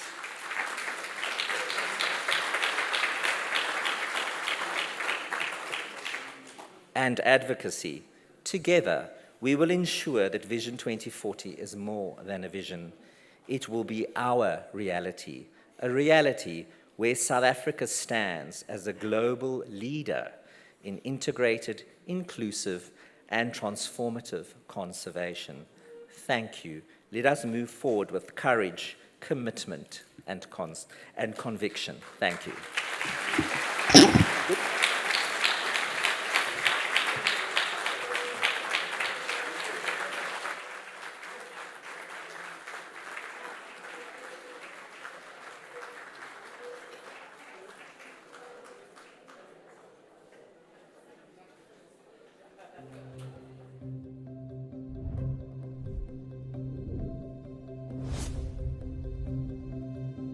A commitment was made to redefine the face of conservation based on insightful inputs made by a wide array of stakeholders.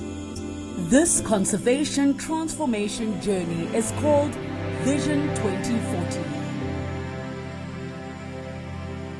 In the first phase, we announced the journey towards Vision 2040.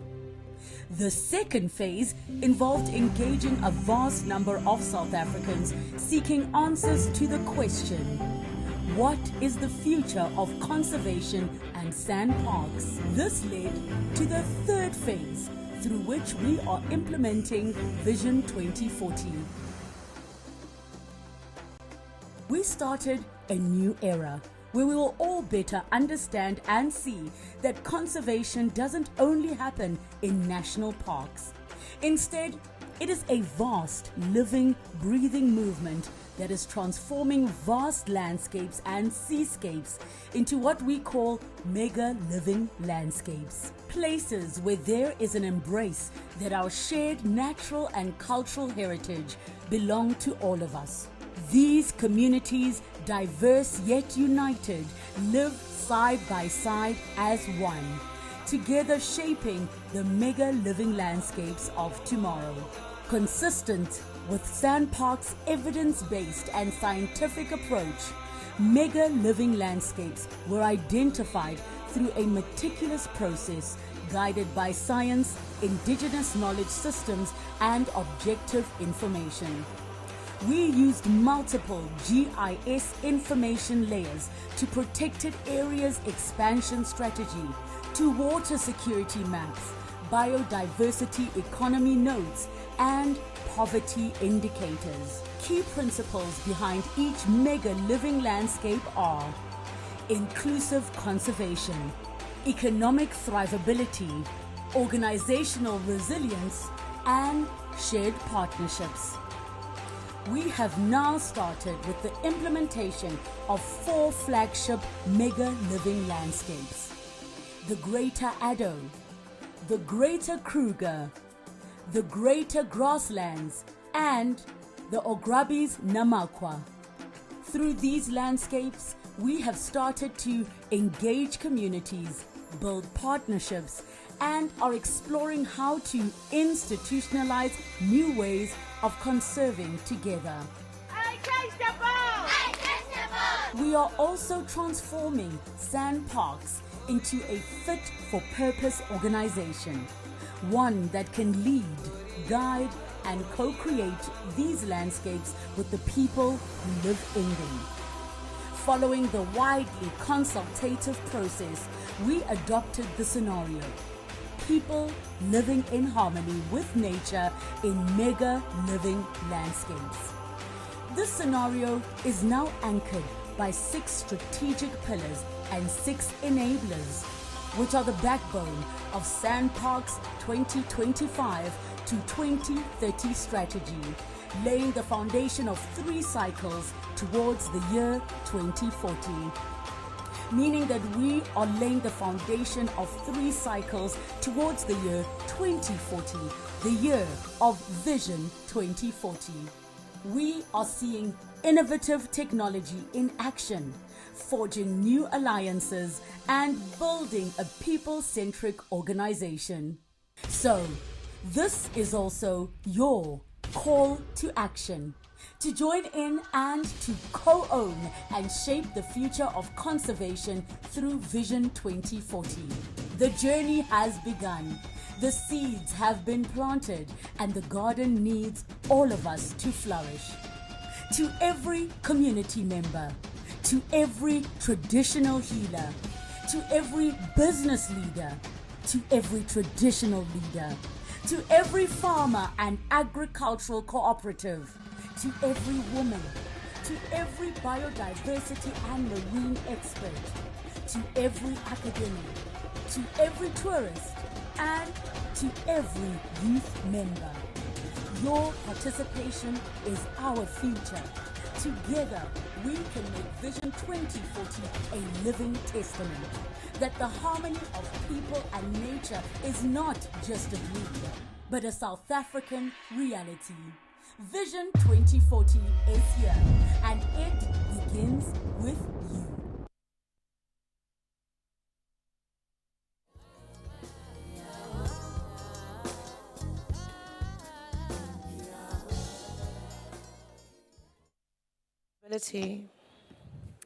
It is a great responsibility that has been put upon us. It begins with us. We cannot expect the rest of the world to take care of our home if we do not do it ourselves. We will continue to welcome you throughout the 3 days, so allow us to do so. We welcome you to our beautiful province, Thobele, Madiabatu, Prince Kennedy, Chivase. Sibulela ubukho bakho as well, Nkosi Mabudu Tembe. Beautiful stories from Leanne about heritage when she spoke of the gorillas in Rwanda and the Northern Lights. Our minister, Dr. George, thank you for your commitment as well. Children live what they learn and they learn what they live, and it's in our heritage that we find the true wealth. I wasn't raised in South Africa because of apartheid. We had to move to Namibia for 4 years, and then we moved to England for a further 8 years. So the first 12 years of my life, I did not spend in South Africa. I was born up the road in Makanda, Echini, Etanki, Settlers Hospital. My home is still 3 Y Street, Etanki. I was there with Dr. Kani in July to officially open the National Arts Festival because we are proud of who we are and the heritage that we carry. Speaking of the heritage and our conservation, my grandmother, to assimilate me back into South African culture and to remind me of who I am, would wake me up at 5:30 in the morning, and we would follow the cows. She would give me a bucket, I would have my bucket, and she would teach me about farming and how a natural produce, which is waste to a cow, could service our home. So 5:30 in the morning, when the chickens crowed, "Coo-coo-coo-coo," you know that beautiful sound that the chickens make. My grandmother would wake me up. I would sleep at the feet of my grandparents. You know how we were raised. So they would sleep at the head and I would sleep in between their feet. She would kick me, wake me up and give me a bucket and say, "Let's go." And we would follow the cows that have been laid out. And as they dropped their manure, she taught me how to pick up oblongo, cow dung, with my own hands and put it in the bucket. And when our buckets were full, we would walk back to the house up the hill. This was her way of making sure that I would assimilate from being raised by the Brits and come back to who I am, Mxhosakazi waseGini wase-Eastern Cape. We would go back into our home where we didn't have tiles, we only had clay. And she would teach me, on my knees, my hands and knees, how to cover the entire household floor of oblongo, cow dung. Till today, when I smell the cow dung, it takes me back to my paternal grandmother. This is the heritage we speak of.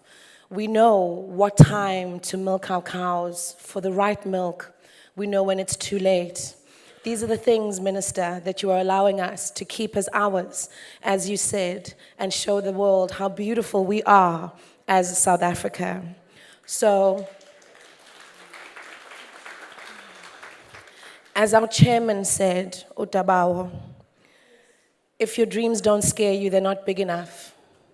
Thank you to our CEO for having a dream that is very, very scary. Allow me to ask her to come onto the stage in the Eastern Cape that has given birth to many greats. The great composer Enoch Sontonga was born around the corner in Kariga. He composed the Nkosi Sikelele part of our incredible anthem, born here in the Eastern Cape, Kariga.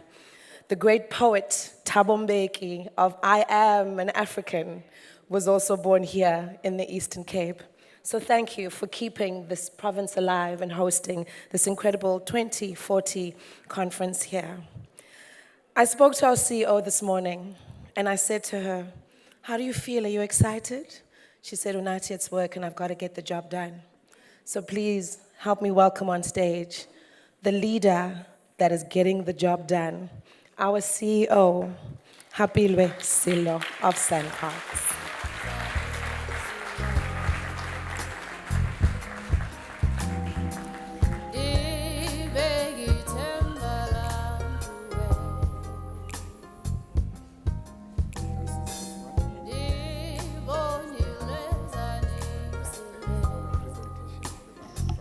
Okay, good afternoon, everyone.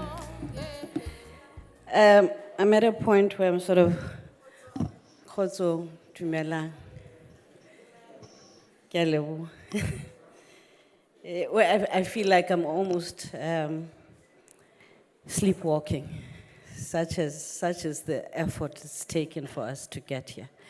So when I said to Unathi that we just have to keep it moving, that's what I meant. We are excusing our leadership. I'll just give them a moment there, the minister and the premier, and we thank them for being with us and gracing us with their presence. Now, when Unathi gave, what is it called, Unathi? You know, what is it in Xhosa? Okay. It intimidated me. So I'm tired and now I'm intimidated by Unathi. Thinking, okay, do I even remember my own? And then the chair comes, and then now I think, okay, there's no recovery from this one. I'm now trying very hard to remember my great-grandmother's name. But the brain is not cooperating. Then Leanne joins. That's when I gave up. So, on another day, maybe tomorrow morning, I'll be ready. Kasiboko Saka, because right now it just simply escaped my mind. I'm presenting at a very typical time of the day. Firstly, some of you flew in at 6 in the morning. It's after lunch. And mine is really just to reflect on the journey we've been through this past year. Our achievements, how far we have gone, and how far we still have to go. And I will not spend too much time on the presentation itself, the slides. We do not want a death by PowerPoint at this time of the day. However, they do serve a critical purpose just in terms of reminding one what issues to speak about. There is a voice that seems to be coming, I don't know where from. If I may, your voice is carrying more than you believe it is. Okay. The speakers before me have spoken very eloquently about Vision 2040, and then we overlaid that with a video. And for those who may not fully understand what Vision 2040 is by now, I will just go through it very, very quickly. To say what is Vision 2040, let's just jog our memories. We're redefining conservation through what is called mega living landscapes. Both the minister, the premier, and the chairperson have spoken about the definition of mega living landscapes. We are finding ourselves at a juncture where we have to shift from traditional conservation to inclusive, people-centered approaches to conservation. It is very evident that this is not a choice. This is the way the world is heading. In other parts of the world, it's called convivial conservation, whatever the term, but it is very clear that we are at a paradigm shift. We need an attitudinal shift in terms of how we view a conservation. Your voice continues to carry, sir. Thank you. And how do we ensure that people live in alignment with nature and live in harmony with nature? We come from a history where we tended to create protected areas out of dispossession. Land was dispossessed from those who lived on it. Fences were created, and a fortress mentality was then created, an exclusionary fortress mentality. It is evident that if we do not move from there, the sustainability of conservation, if not in South Africa, in the whole of Africa, is threatened. But I'll speak more about that going forward. I've already covered a little bit of this presentation to say, what is it that we're trying to do? We're trying to create large interconnected areas that support diverse ecosystems, and most importantly, that support benefit sharing. One of the limitations of fortress conservation, as it was practiced, was its exclusivity.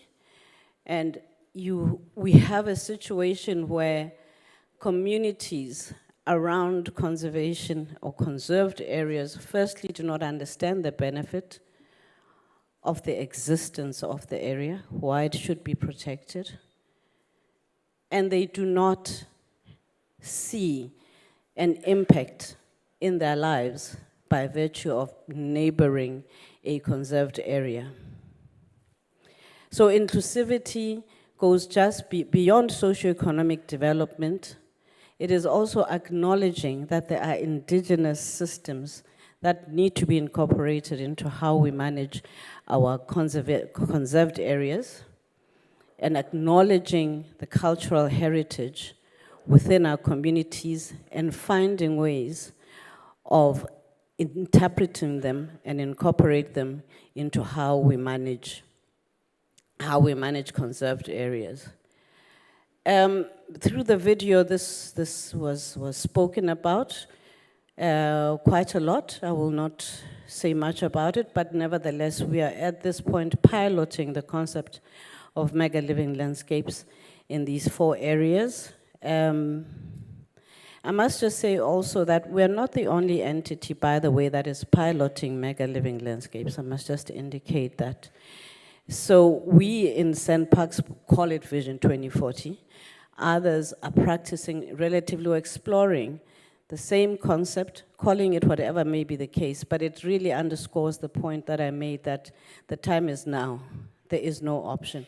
We are at a junction, a crossroads, and decisions have to be made about what it's going to take for us to sustain the work that we do in conservation. Needless to say, with our way forward and these 4 mega living landscapes that we've identified, as I said, as a pilot, the past year has been truly a challenge, because it's one thing to envision, it is another to interpret into action, to take the action and embed what has to be done. We have spent the last year planting those seedlings for how it is we are going to unfold Vision 2040, which is a 15-year vision. We have developed governance mechanisms. We have created formal structures, operational guidelines, as well as annual reviews. We have integrated communities of practice to promote knowledge exchange and collaborative problem solving. And we have ensured that each of those 4 MLLs have a land inclusion framework, that it's a work in progress that attempts to unite conservation agencies across these MLLs, communities and other stakeholders. As you have already seen, we had a mayor welcoming us here and pledging her support, as well as the premier and the minister. In this room, as I look around, there is a number of other players within this sector that are pledging their support, that are walking the road with us, and attempting where they can to assist. We're all at this junction, we're asking ourselves exactly the same question. Which is the way forward and how do we do it? So they know themselves, and I do appreciate seeing them here, because then it is assuring us that we're not on this journey alone. I will not mention them by name. So that is really what we have been doing in the past year, selling the vision, engaging, testing the vision, testing the rationale and the logic.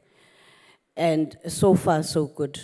There has been an embracing by these stakeholders that we have identified and have been engaging. It's a long journey, we continue. It's not as if the past 12 months was an open and shut case. We carry on. We are going to carry on in our engagements. We spoke about, in the video, the strategic pillars. I will not go much into them, but just to highlight, what I'm going to do very quickly is to highlight some of the work we have done under these strategic pillars: inclusive conservation, inclusive economic development, regenerative tourism, social license, and then the internal, which is the agile, caring, and capable organization, as well as sustainability and resilience. Inclusive conservation.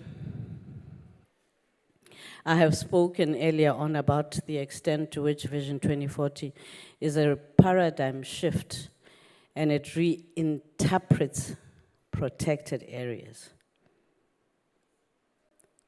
We are seeing protected areas as dynamic mega ecosystems where biodiversity, cultural heritage, and human development coexist.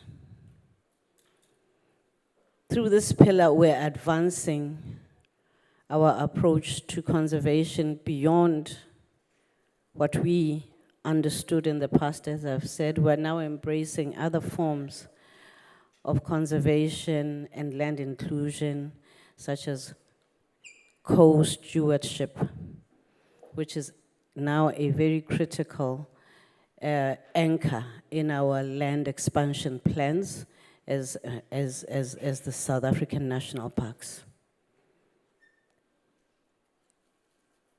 Let me just go forward.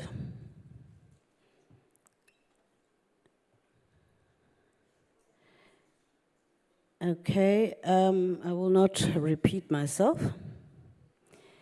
But when I picked this particular picture for this presentation, you will see the person in between wearing red is perhaps a person from the Maasai people of the East Africa region.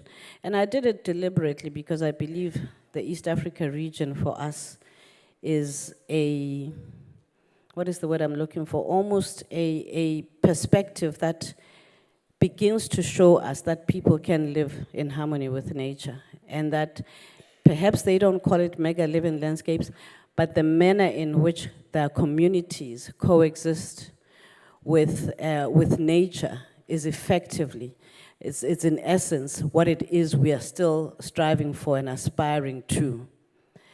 Another pillar that we have then in Vision 2040 is inclusive economic development. It's a central pillar. I made reference to benefit sharing. The fact that conservation has been so exclusive, we have come to a point where we are saying conservation must drive equitable growth, job creation, and community empowerment. The Premier also gave us a challenge in this, to this effect, to say how are communities going to be developed and empowered as a result of the activities of entities such as ourselves. We are actively developing a biodiversity economy. There are several beneficiaries of many of our biodiversity economy projects that I see in this room. We're talking SMME development. We are talking beneficiaries of our game donations. These are emerging game farmers. A number of them are here. Towards the end of today, you will be going to an exhibition. We're opening an exhibition where a number of the beneficiaries of our programs are there in real life, so it's not conceptual. You'll be able to engage with them and understand how it is SANParks has contributed to that development.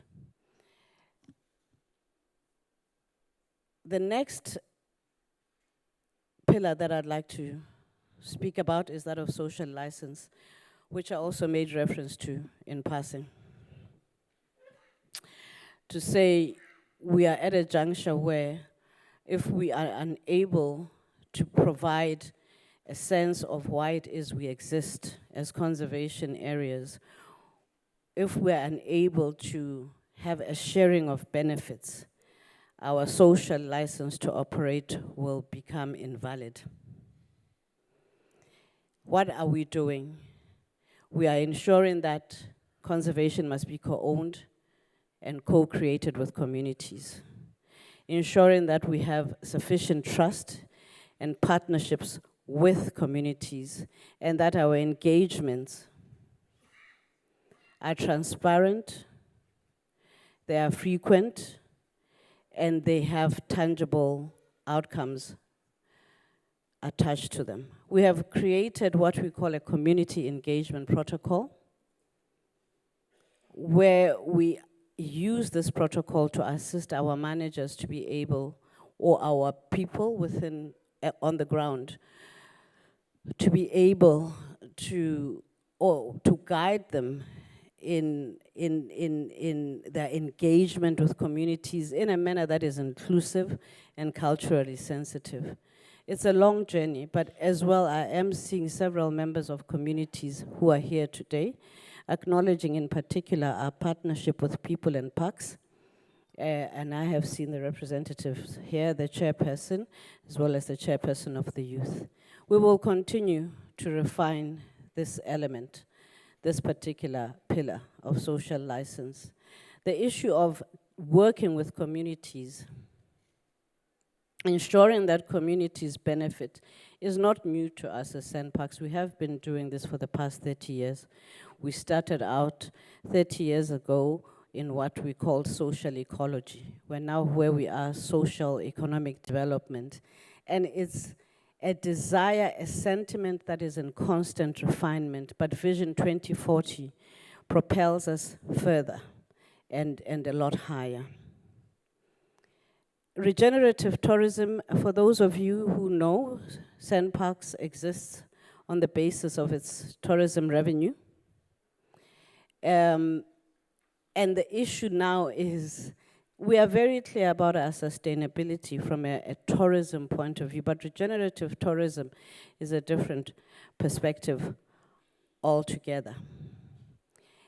What are we doing under regenerative tourism? Amongst other things, how do we ensure it? Going back to communities, because the issue of benefit sharing is so important. How are we ensuring that communities are leading tourism initiatives? How are communities benefiting from tourism initiatives? You know, I always say to my colleagues, one of the fascinating things is that when you, firstly, let's say the Kruger National Park is the, I think, according to the stats, not our stats, Stats SA, it's probably the highest visited destination in South Africa, or the second. It's always a tie between it and Table Mountain. But what is most fascinating is as you drive to Kruger, it doesn't matter which gate you use, you do not begin to see the offshoots of tourism businesses in those communities. And I've been in the industry long enough, and I'm still not seeing it happen. It has to be deliberate. And what I say about offshoots is, you know, I was making an example about Kruger, but earlier on when the young people here were dancing, and I said, well, they obviously come from maybe somewhere in this mega living landscape, which is the other greater living, mega living landscape, but I don't know where to see them. I enjoyed the performance, but I don't know where to see them. As I drive through Kruger, why am I not seeing more guest houses in the villages that dot the, let's say, 100-kilometer radius as you head towards one of the biggest destinations of in South Africa? So the question is the how. What are we missing? How are we going to incorporate communities? And the difficulty for us with all of these ideas is, as you leave this room, we as the people who work for SANParks have to make it happen. We have to make it happen, but we cannot do it alone. And I'll speak more about partnerships later on. I indicated that we also have a pillar that speaks to the internal, which is creating a capable organization and an organization that is agile and responsive. So in all of the mindset shifts that are required, the internal one is probably the most significant, because it is us as the employees of SANParks who should be able to adopt a new way of thinking and a new way of doing, and move out of our comfort zone, which is a very difficult thing to do, moving out of a comfort zone under the best of circumstances. And I would appreciate for you as our stakeholders to appreciate that we are on a long journey.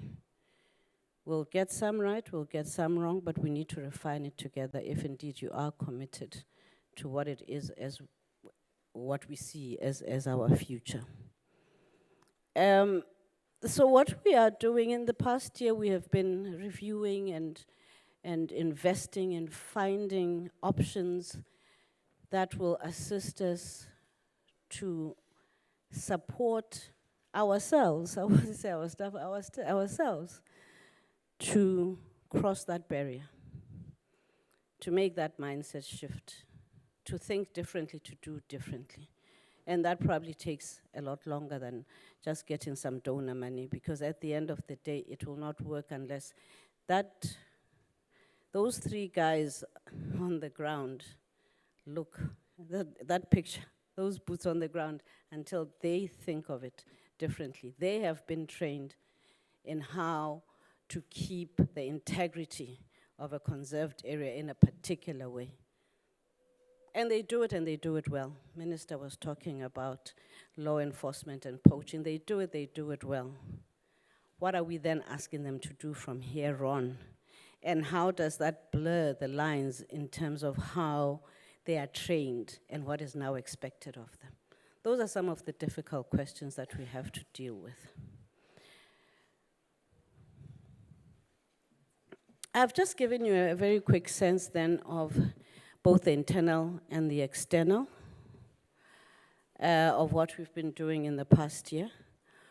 We have made a commitment. We said we'll be back annually to speak about these matters. We have come to a point where it is mentioned in the video. We have embedded our vision into our annual performance plans, starting with the annual performance plan of 2025 to 2030. And at a very high level, we've given an indication of the 3 cycles, or the cycles beyond 2030, at a very high level, what we believe will be our key indicators and our outputs. At an external level, we've gone to great lengths to establish strong networks of stakeholders across government and civil society, as well as the private sector, because how did you put it, Unati? It's highly aspirational, what we are seeking to do. And it cannot be done by us alone. If we don't have the collaborators, if we don't have the partners, and that's why every time when I look up and I see familiar faces, and faces that I saw last year, particularly when we launched, I then feel that we haven't lost our way, and that as long as the partners are working and walking with us, there is room to achieve what we set out to do. And we are not doing this for ourselves. As previous speakers have said, we're doing it for this country. It's a South African dream. When Minister said, this is a clarion call, I got goosebumps, because I haven't said that to him, but I said to myself, it is a clarion call. It's a clarion call to all of South Africa, to government, to private sector, to NGOs. It cannot be a SANParks vision. I just wanted to give you a sense of some of the entities that we have signed MOUs with. Andrew, we couldn't copy your logo. Where is he? He's not here. The Wilderness Foundation Africa logo is highly encrypted. But these are some of the entities that we have partnered with, have signed MOUs with, and where we're beginning to see motion and traction. Some of them are familiar to you. Our Eastern Cape province, the Eastern Cape Parks and Tourism Agency, a very critical partner for this particular MLL. The Kruger, the Greater Kruger MLL, our partnership with the Mpumalanga Parks and Tourism Agency, very critical. And as we go forward, we are going to, it's literally every month, every 6 months, we find new partners, we negotiate. It's a constant knocking on doors, having discussions, informing, and then requesting for a partnership or a pledge in some form. In a separate event, we will be probably, I'm not sure what form we're going to do this, but we have partnered with the Youth Employment Services Agency, which is abbreviated as YES. And that is also a very ambitious project that we have. Over a period of 5 years, we're saying we'll train 5,000 youth from across the communities bordering our parks. But here is the trick, and that's why partnerships are important. They cannot be trained by us alone. We are reaching out to the network of players in conservation to say, each one, how many interns are you going to take? Because it's really about work-based skills development. How many of these youth are you going to take to support this vision of a Youth for Conservation program? So in another month or so, you will be reading more in terms of that. We also have a strong partnership with our South African National Parks honorary rangers. I think I saw them somewhere in this direction. Yes, thank you. As always, very crucial partnership, and also a partner that understands the work that we do and the challenges that we face on the ground. So thank you for that. I know my colleagues from Sanlam are here as well. Thank you, I see you. This is a program that I enjoy bragging about very, very much. We launched the Sanlam SMME Fund, Sanlam SANParks SMME Fund, about 2 years ago. We piloted it in Kruger, and 2 years later, we are now in Table Mountain, Garden Route, as well as the Addo National Park.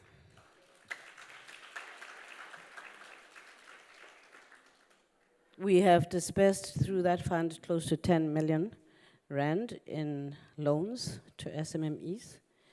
SMMEs that typically would not be able to access funding from normal banking channels. So it is really one that we're very proud of.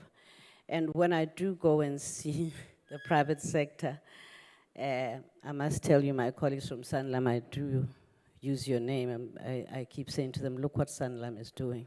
You can do better. I'm going back yet again to the issue of a clarion call.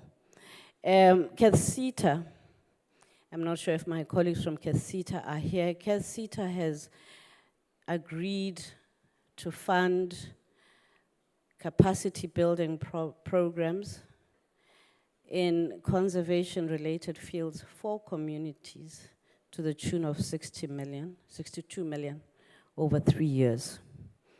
So those are some of the things that I am saying give us hope, because we do need that hope to say this idea, this vision, this dream of a mega living landscape is doable. But it is only doable if we have the partnerships. Good Work Foundation.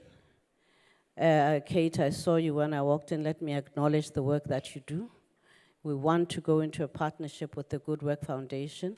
They do incredible work in communities where they teach kids about robotics, about coding. And I always say, you walk in there, you will leave, if not goosebumps, you will leave at least with a tear in your eye, because when you actively see the trajectory of a life change before your eyes, it truly is incredible. Kate, there are many other partners in here. You must work the room. Okay. WESA as well, these are partners that, WESA is also turning about 100 next year, as Kruger also turns 100 next year. So these are age-old partnerships.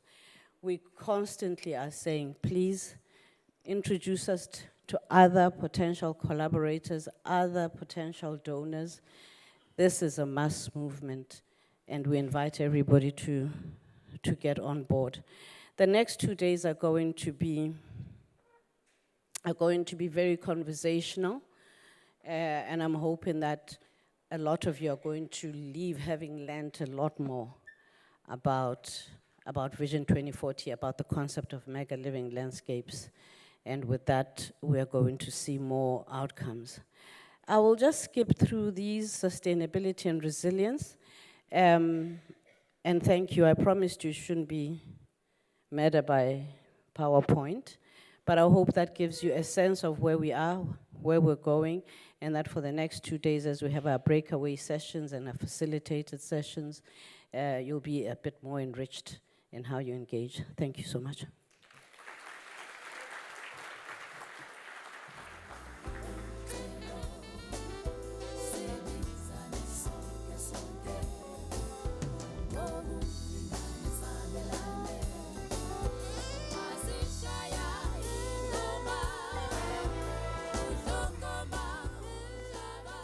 Thank you so much, CEO.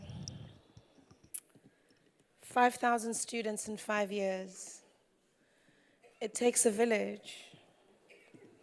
Whenever I do my public speaking and I speak to young kids, I always tell them that the one thing that the world cannot take away from them is their minds. So when we empower the next generation, we empower our entire ecosystem for generations to come. I hope you will lift your hands and you will invest in the future of this beautiful nation and country that we have been born into. It leads us to our next segment, ladies and gentlemen. We're going to end today with an exhibition, a beautiful opening of an exhibition that is just outside when we leave today. But before that, to introduce the Mega Living Landscapes, Vision 2040, the conceptual framing situating Vision 24 within the broader tourism and conservation agenda. Tourism is very important for the Eastern Cape because we're beautiful. And I mean so with regards to our landscape, our animals, but also our people. Gqeberha is called the friendly city. And this energy permeates. Let me give you a moment to give yourself flowers.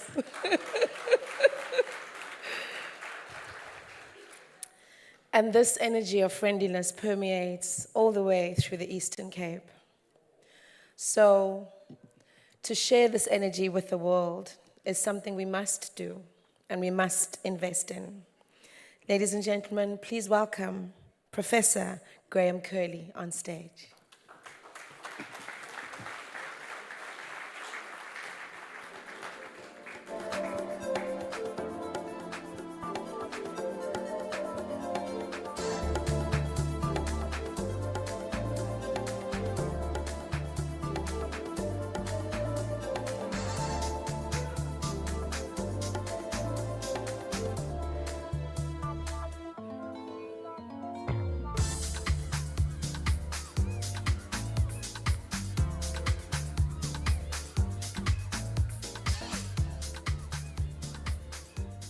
Good afternoon. I'm particularly honored to be here this afternoon, and I would like to, I think, start by recognizing in the audience, and I'm going to change the order slightly. I'm going to really, I think, start to acknowledge the presence and appreciate the presence of the SANParks staff and personnel, because they really are what makes this whole process run. And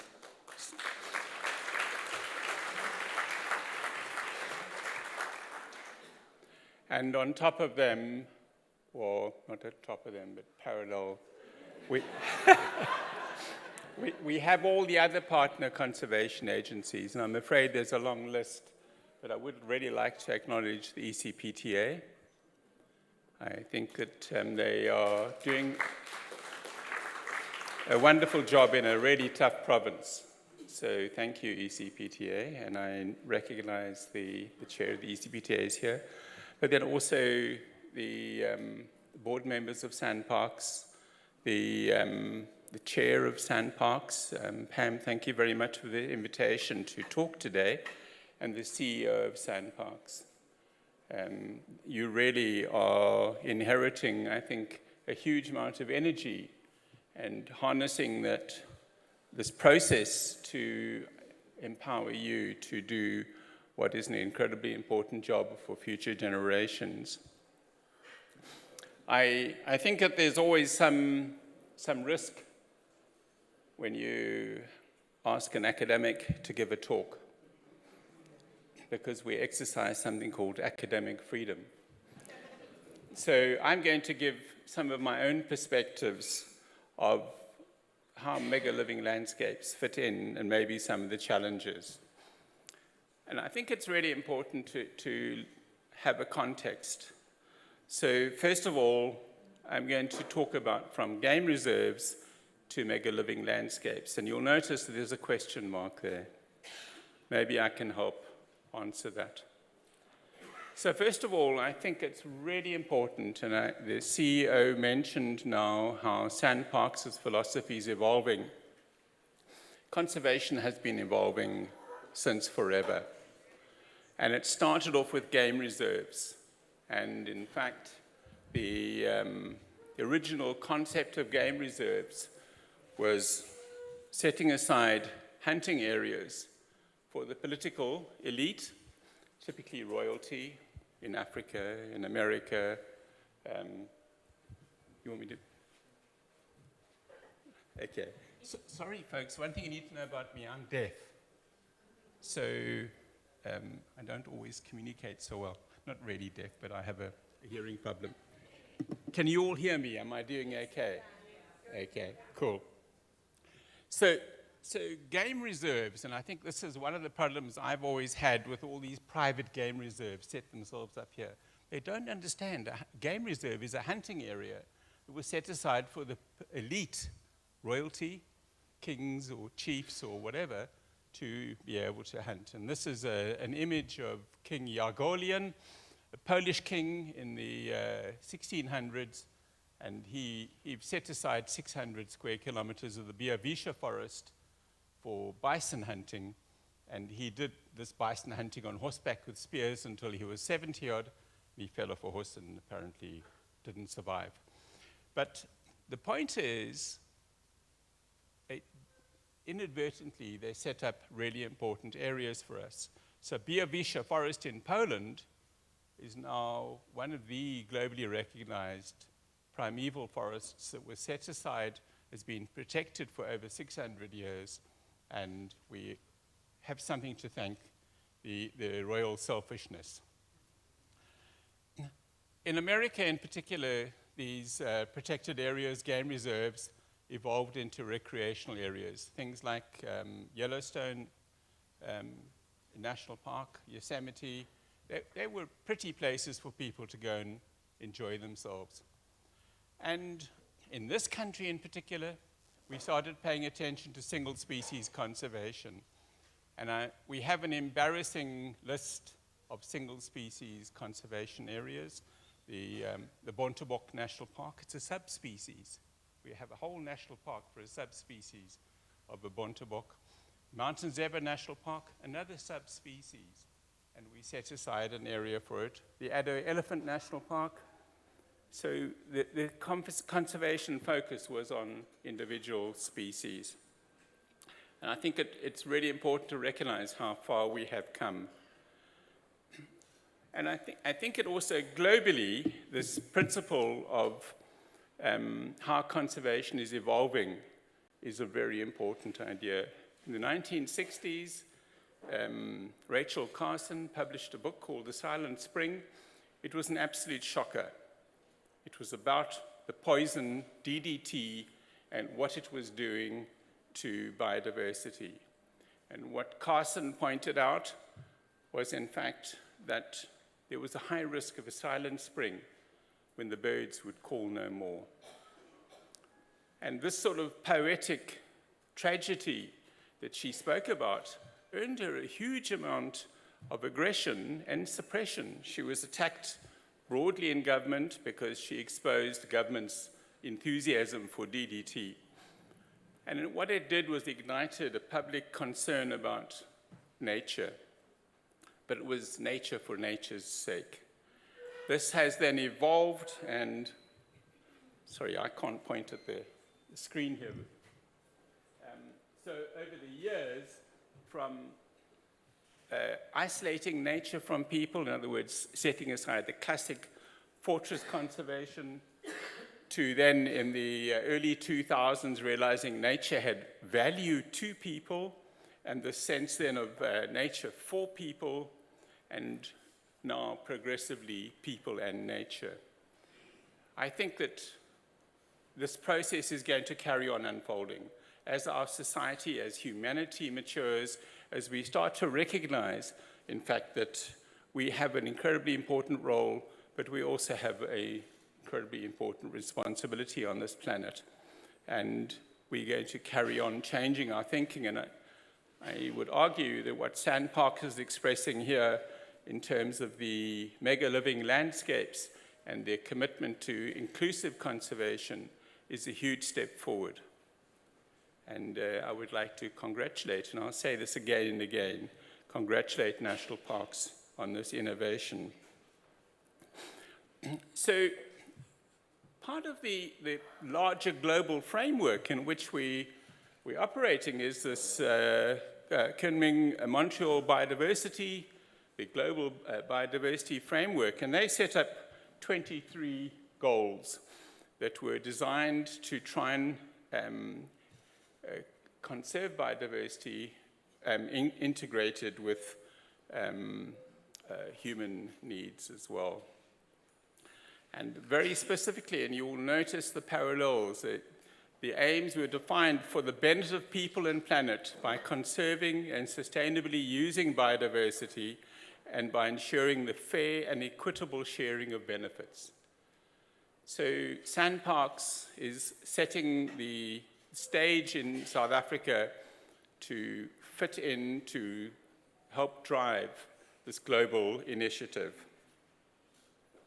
And I think that there are three big of these objectives, the aims within the framework.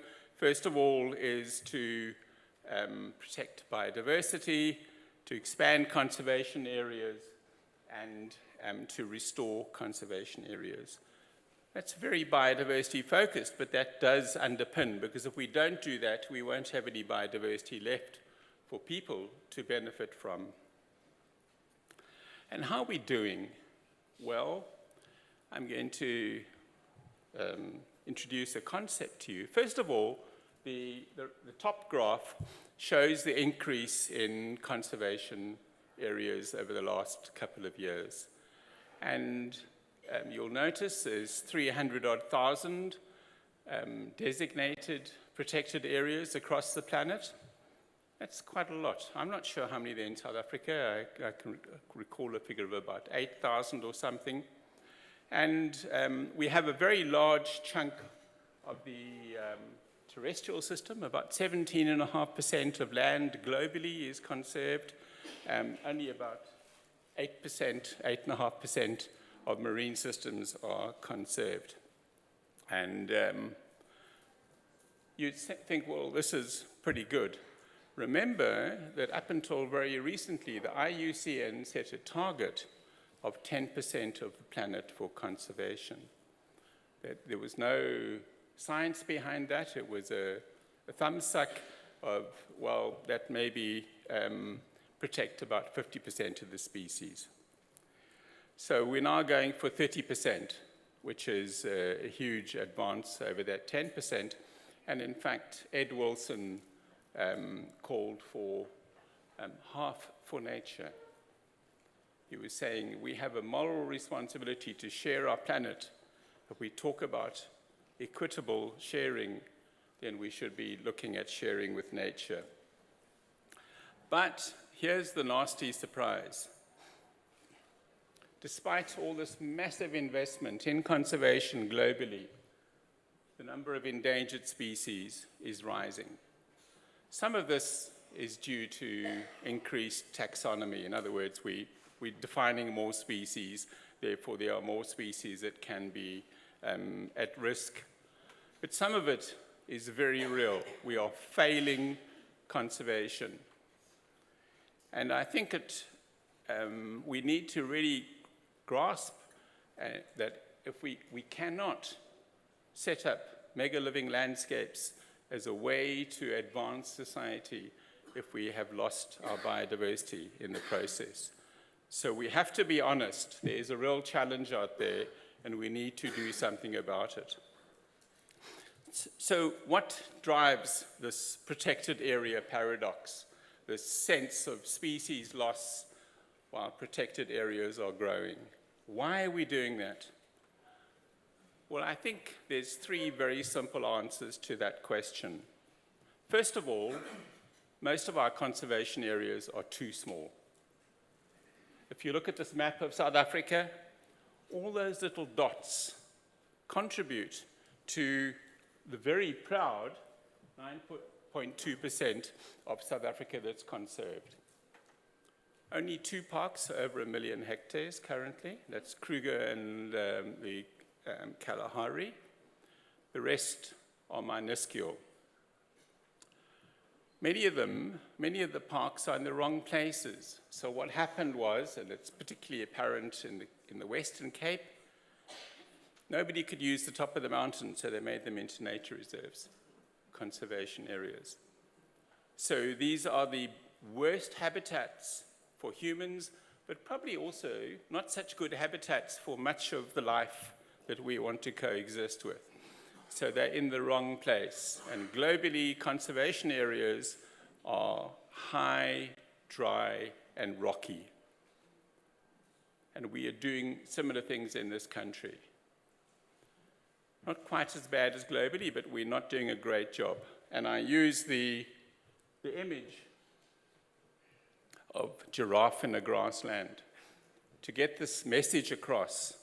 We're trying to squeeze species into the wrong habitats. And we need to try and address that and do a better job. And then there's the harsh reality that globally many conservation areas are poorly managed. And this is a local Eastern Cape, was a community reserve. It's collapsed. And now you have mountain zebra and cows commingling, and I think the cows are a bit confused at these striped donkeys. South Africa, I think, is incredibly fortunate. We have a very, very proud history of conservation agencies doing a really incredible job. SANParks are recognized as global leaders, and I think that we should really pay attention to the fact that we do have an incredible skills base and a resource to manage our biodiversity, but they do need looking after and they do need help.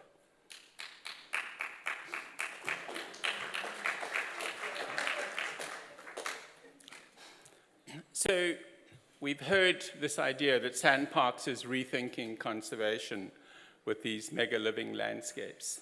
And this 2040 vision is really a very powerful approach to integrating humans with biodiversity. Because only with that integration can we actually really value biodiversity. If we maintain fortress conservation, we are going to ultimately just isolate people from biodiversity, and we will fail in conservation. So this whole idea of inclusive conservation is critically important. Ironically, we need people for conservation.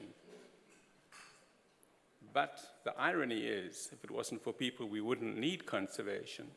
So we have to recognize that hard reality that we have created a challenge out there, and we have the ability, we need to develop the willpower and the skills to address these challenges.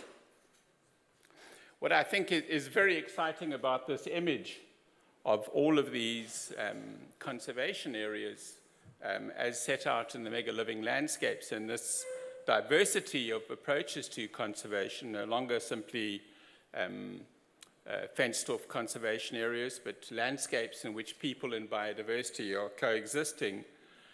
It's super exciting when you start thinking about how do we attract tourists, how do we attract international funding to South Africa in order to not only sustain our conservation initiatives, but to sustain the people on the ground. And we really do need to recognize, and today there's been appeal after appeal, statement after statement, about the importance of conservation in providing jobs. And I really like the statement that the importance of conservation in supporting youth. Because if the youth don't have hope, we do not, any of us, have hope. So I would like to suggest that there's 3 issues around this. I'm just going to touch on those. By the way, there's no exam after this lecture. It's, So I tried to think of a way to present, I'm a conservation biologist, a way to present some of the challenges that SANParks, and by extension, SANParks is not in isolation, folks. SANParks is part of our society. And SANParks is the expression of our will to conserve biodiversity. So let's not set them to one side. They are us. So they've set this incredible challenge of these mega living landscapes, of expanding conservation, of being inclusive in conservation. So first of all, we need to ask, can we expand conservation areas? Secondly, we need to ask, how big do protected areas need to be? I mean, why do we want so much? And I think the other issue I've highlighted is, how does this relate to the global challenge of climate change? Because if we don't sort out how we're dealing with climate change, we're wasting our time. We can pack up and go home, because we're just going to end up in a post-apocalyptic chaos. What are those books? My wife is a school librarian, and she says the school kids all love these books about collapsed societies. What are they? Dystopia.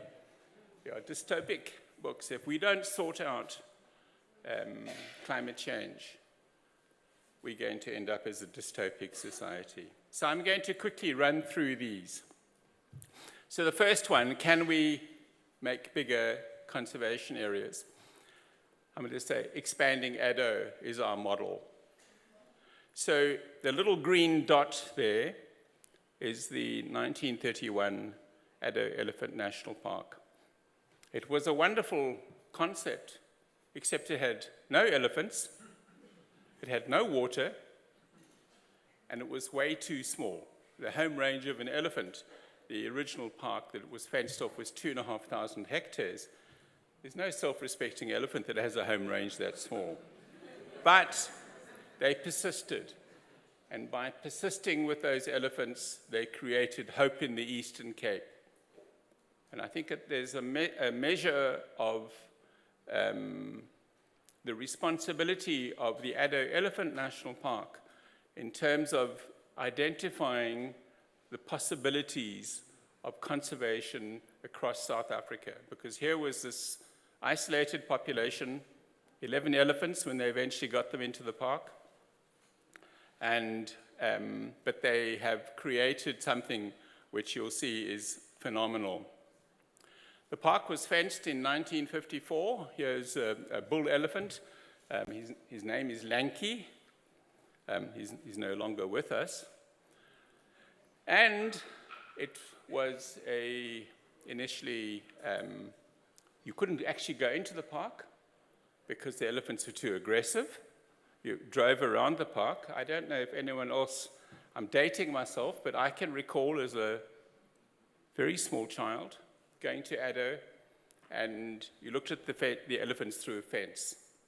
It was the epitome of fortress conservation because you couldn't go there, the elephants were too aggressive. And they fed them for you to come and look at them. But what happened? Well, by 1997, the park was a success story. It was expanding, had about 300 odd elephants, but it was surrounded by social and ecological challenges. I use this image here of transformation of succulent thicket through goat farming. On the left-hand side of that hill on the fence is overgrazing, loss of biodiversity, loss of ecosystem services, loss of carbon, all the bad things. And this was associated with rural poverty and unemployment. So we had a park, but it was not in a successful landscape. And I think that this is something that SANParks is working really hard now with the mega living landscape concept to move away from these sorts of mistakes of not integrating parks with the societies that support them. In 1997, this is a bit of gratuitous self-advertising, Dr. Andre Boshoff and I developed a concept document called the Greater Addo Proposal. That's where the term Greater Addo comes from, this document in 1997. And you will notice we straplined this with the idea of a regional and national, in other words, it was Eastern Cape, but also national conservation and development opportunity. And what we did was we argued that by linking tourism to elephants, to rhinos, to plants, to the Alexandria coastal dune field, to, for example, the Cape Gannet colony on Bird Island, we could create a product that would be sustainable and be sustained through tourism. What was interesting was, up until that time, SANParks was trying to attract World Bank funding. And they were not successful because they were saying, we want to make the park bigger for more elephants. World Bank said, well, that's tough. There are lots of elephants in Botswana. We don't need more in South Africa. But then Francois Falou, who was the World Bank person here in South Africa, got hold of a copy of this document, and he said, the World Bank wants to support this. And from then, it took off. But what was really important was, within that concept document were a couple of critical issues about linking society to conservation. First of all, I was very fortunate that Fundisile Mkhateni, who passed away yesterday, was then the park manager. And I do feel sad about losing Fundi because I think he was a pathfinder for many people from his days in Contour. But I found him and I said, Fundi, how many people do you employ in Addo? And can you tell me your total wage bill? He gave me those figures. And I could then use that with agricultural statistics to show that the park was employing twice as many people at 4 times the salary. But more importantly, these people were employed with dignity. And these were opportunities, I think, that are extremely rare in rural landscapes for women to find employment. So the opportunity within Addo of earning a decent salary, living in a decent house, having a bus take your kids to school, and being looked after by a proper organization was very different to the average person on these landscapes. At the same time, we did a simple resource economic study. Not simple, it was actually very complex, but we asked the question, what is the tourism spend getting to Addo? And here's the shocker. The park budget at that time was 5 million rand.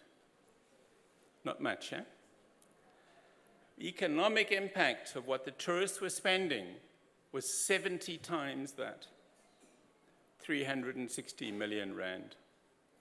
And this was what really ignited imagination. It got people saying, well, here's something that's not just a liberal green activity. It's a very, very real opportunity for people. The government at the time was desperately, you'll remember the GEAR program, looking for opportunities to try and empower people to better themselves.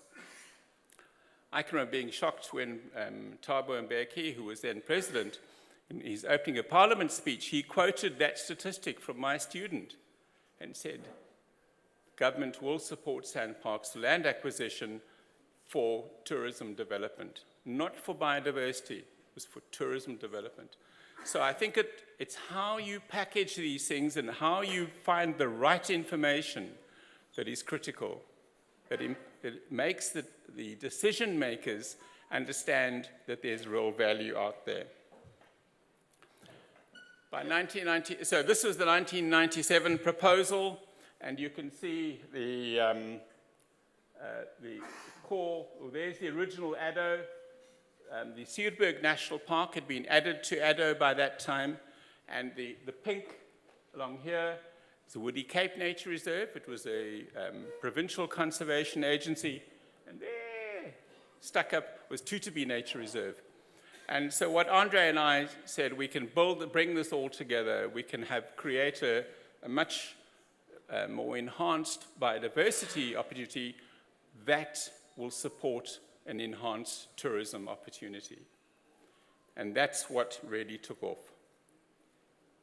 So this is the latest figure for what Addo looks like, marine protected area, and it's gone from about 60,000 hectares in 97 to over 180,000 on the land and the marine protected area.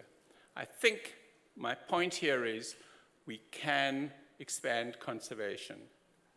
It's not something that society will resist. We need to bring in the right arguments. We must have evidence to support these ideas. So my next principle I'd like to visit is how big do parks need to be?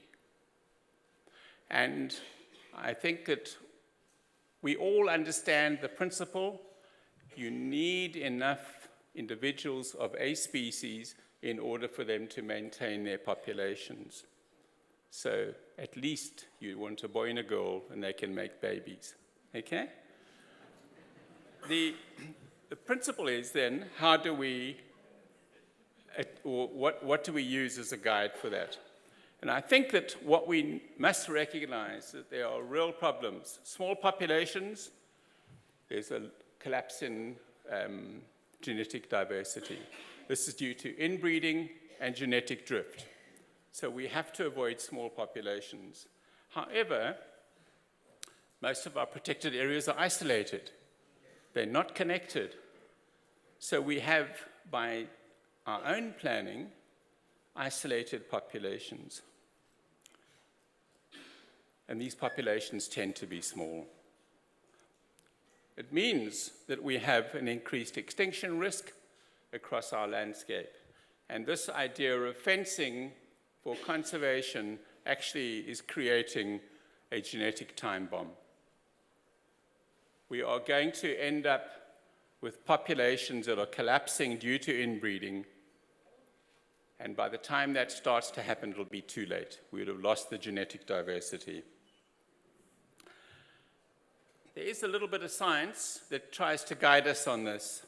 And Trail et al. Published a paper a couple of years ago where they looked at the ability or the relationship between population size and persistence.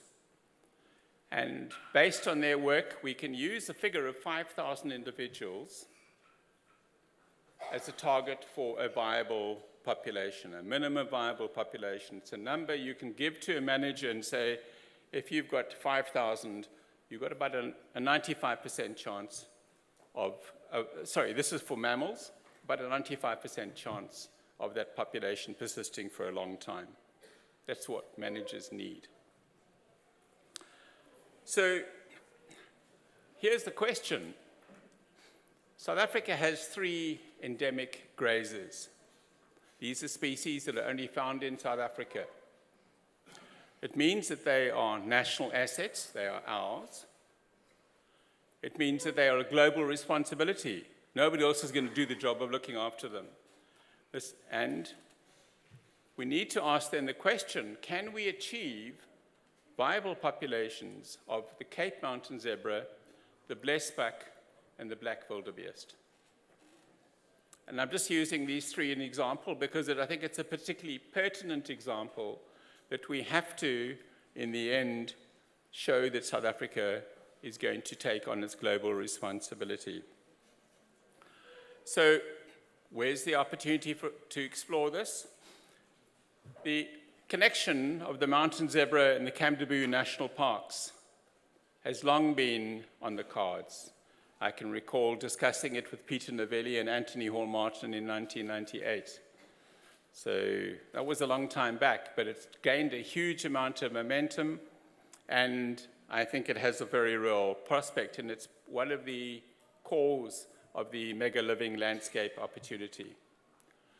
What is also important is this landscape has these massive areas of grassland. So all the green there is grassland. The stuff to the north is Karoo type stuff.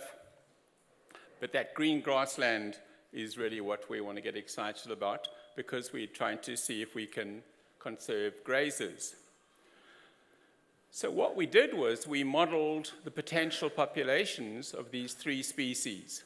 In fact, we did the entire community, but I'm just going to report to the 3 species. And what we could show is that potentially this area could support about 11,500 Cape Mountain zebra, about 6,500 blesbuck, and about 5,500 black wildebeest. All 3 would then be potentially safe from problems like inbreeding and genetic drift. So I think what we can do is we can tick the box that with big enough conservation areas, we can effectively conserve biodiversity. Incidentally, this area would support populations of 8 other large mammal species. Not all herbivores, because it includes baboons. But the scale we're talking about is 750,000 hectares. All the little Mickey Mouse nature reserves we've got in this country of a few hundred hectares, they are not going to solve our biodiversity problems. We have to find ways to hold hands with SANParks to support the mega living landscape concept. Because if we don't do that, we are going to fail in our biodiversity conservation, and we're going to fail the people who depend on these landscapes for their livelihoods. So folks, it's go big or go home. And I think that what SANParks is saying to us is that they're going to lead us to a bigger, better future. And I think that that's something we really do need to applaud.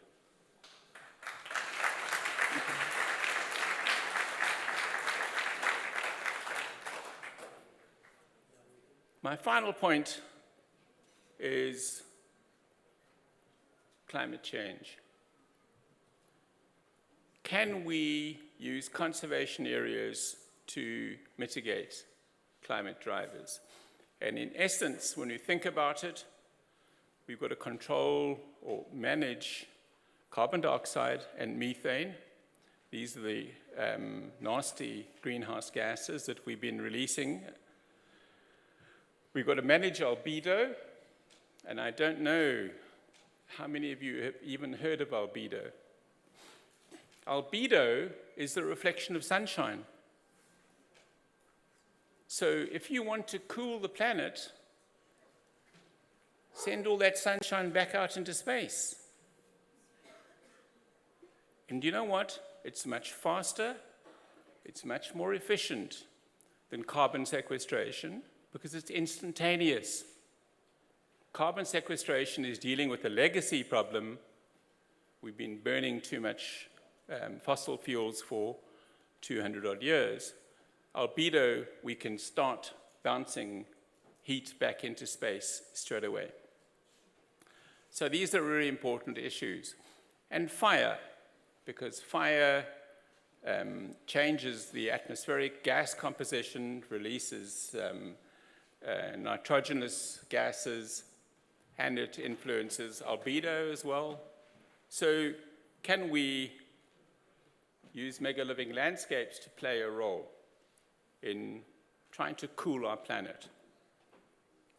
Well, here's some more gratuitous advertising.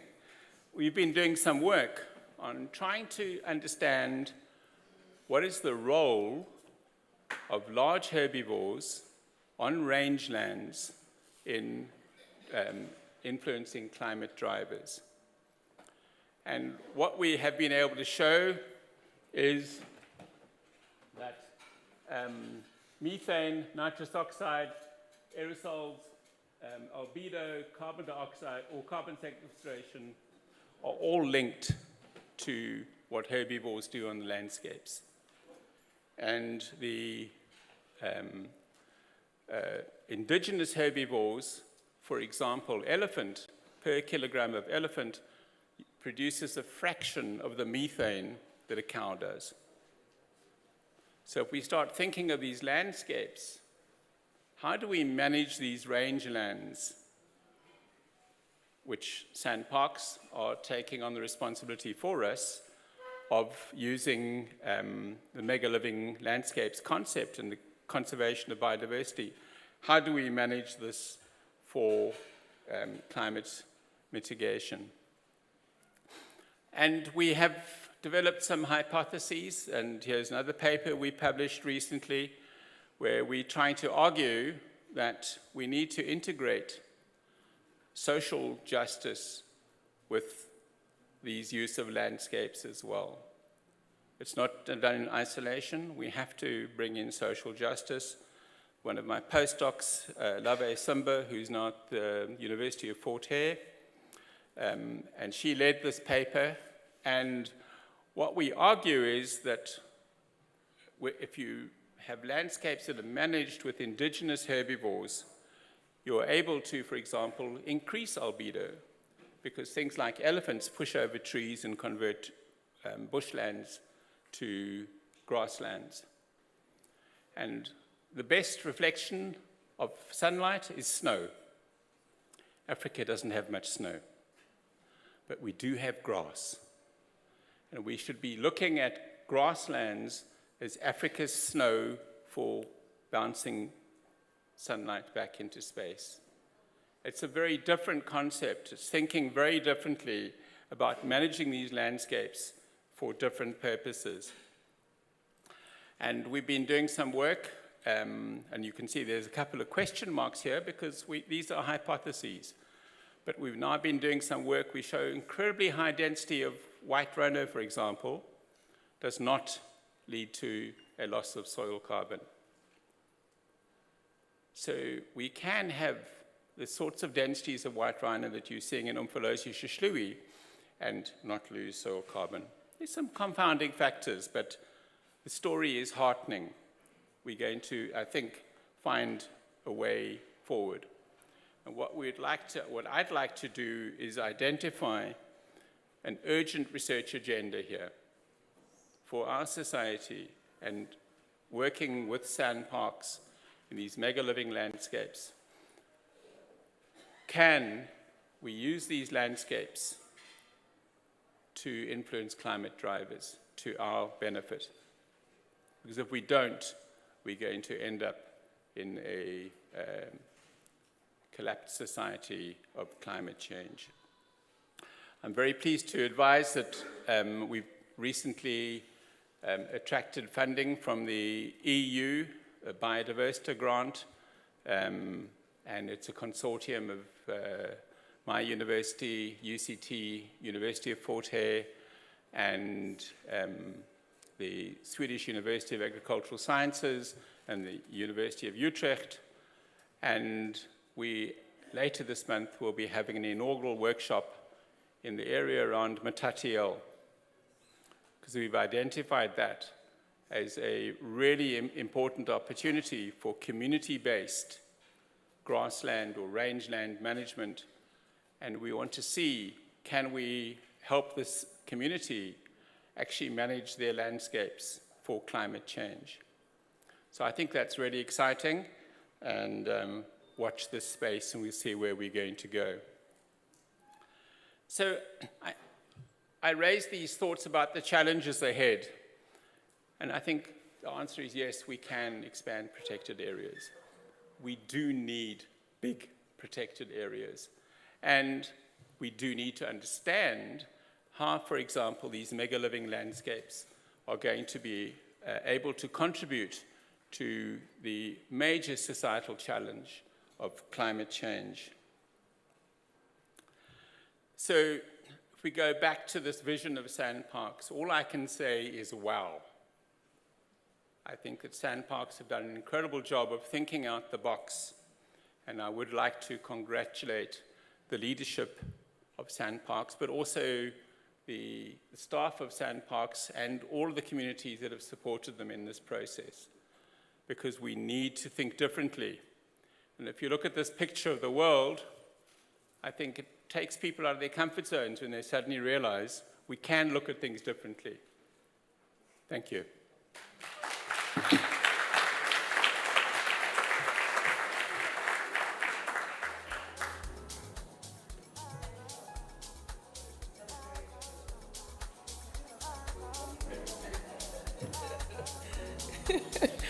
I was telling Professor Curley that he blew my mind. Try telling a young Xhosa girl that you can send light back. I was like, Professor, where? To? And how? And then when you broke down the snow analogy, because I grew up in Cardiff and I went to Utrecht University, so I'm familiar with snow. It's blinding. And then it just makes sense. If you've ever been in snow, you have to, so I summited Kilimanjaro as well, snow, so we have to wear sunglasses. It makes sense. Why aren't we being taught these things in geography? Why isn't it like a national, like a key point? We can send this light back. Very impressed with your presentation, Prof. I just have one, before I tell you what I'm upset about. I loved what you said when you said SANParks is our expression to the world of biodiversity and conservation. That's absolutely beautiful, because we're an expressive people. However, in your expression, Professor, you mentioned the zebra, you mentioned goats, you mentioned the elephants. My daughter goes to school in Makhanda. I'm a proud Eastern Cape girl. I just want to tell you that. So every time I drive her to school, we land here in Gqeberha, and we drive on the highway. And I saw the map, and there are points where she'll literally go, Mom, look, there are elephants. And I'm like, that's Addo National Park, babes, that's ours. Prof, you didn't mention the #1 citizen of Grahamstown, which is the donkey. I forgive you. Next year, do better, please, sir. Thank you. Ladies and gentlemen, that brings us to the end of our program in here. We want to officially go and open the exhibition with you and take you to the next venue before we have to go our separate ways and come back for our dinner this evening. If you'll allow the first 2 rows to get up first and exit the venue to the exhibition, where our SANParks board member, Ms. Hulisani Mushiane, is waiting to officially open the exhibition. If the other rows could please remain seated while the first 2 rows leave the venue, and then after that, and others, including me, will follow our VIP guests. Thank you for your time today. Thank you for your hearts. Thank you for your investment. Can you give yourselves a round of applause?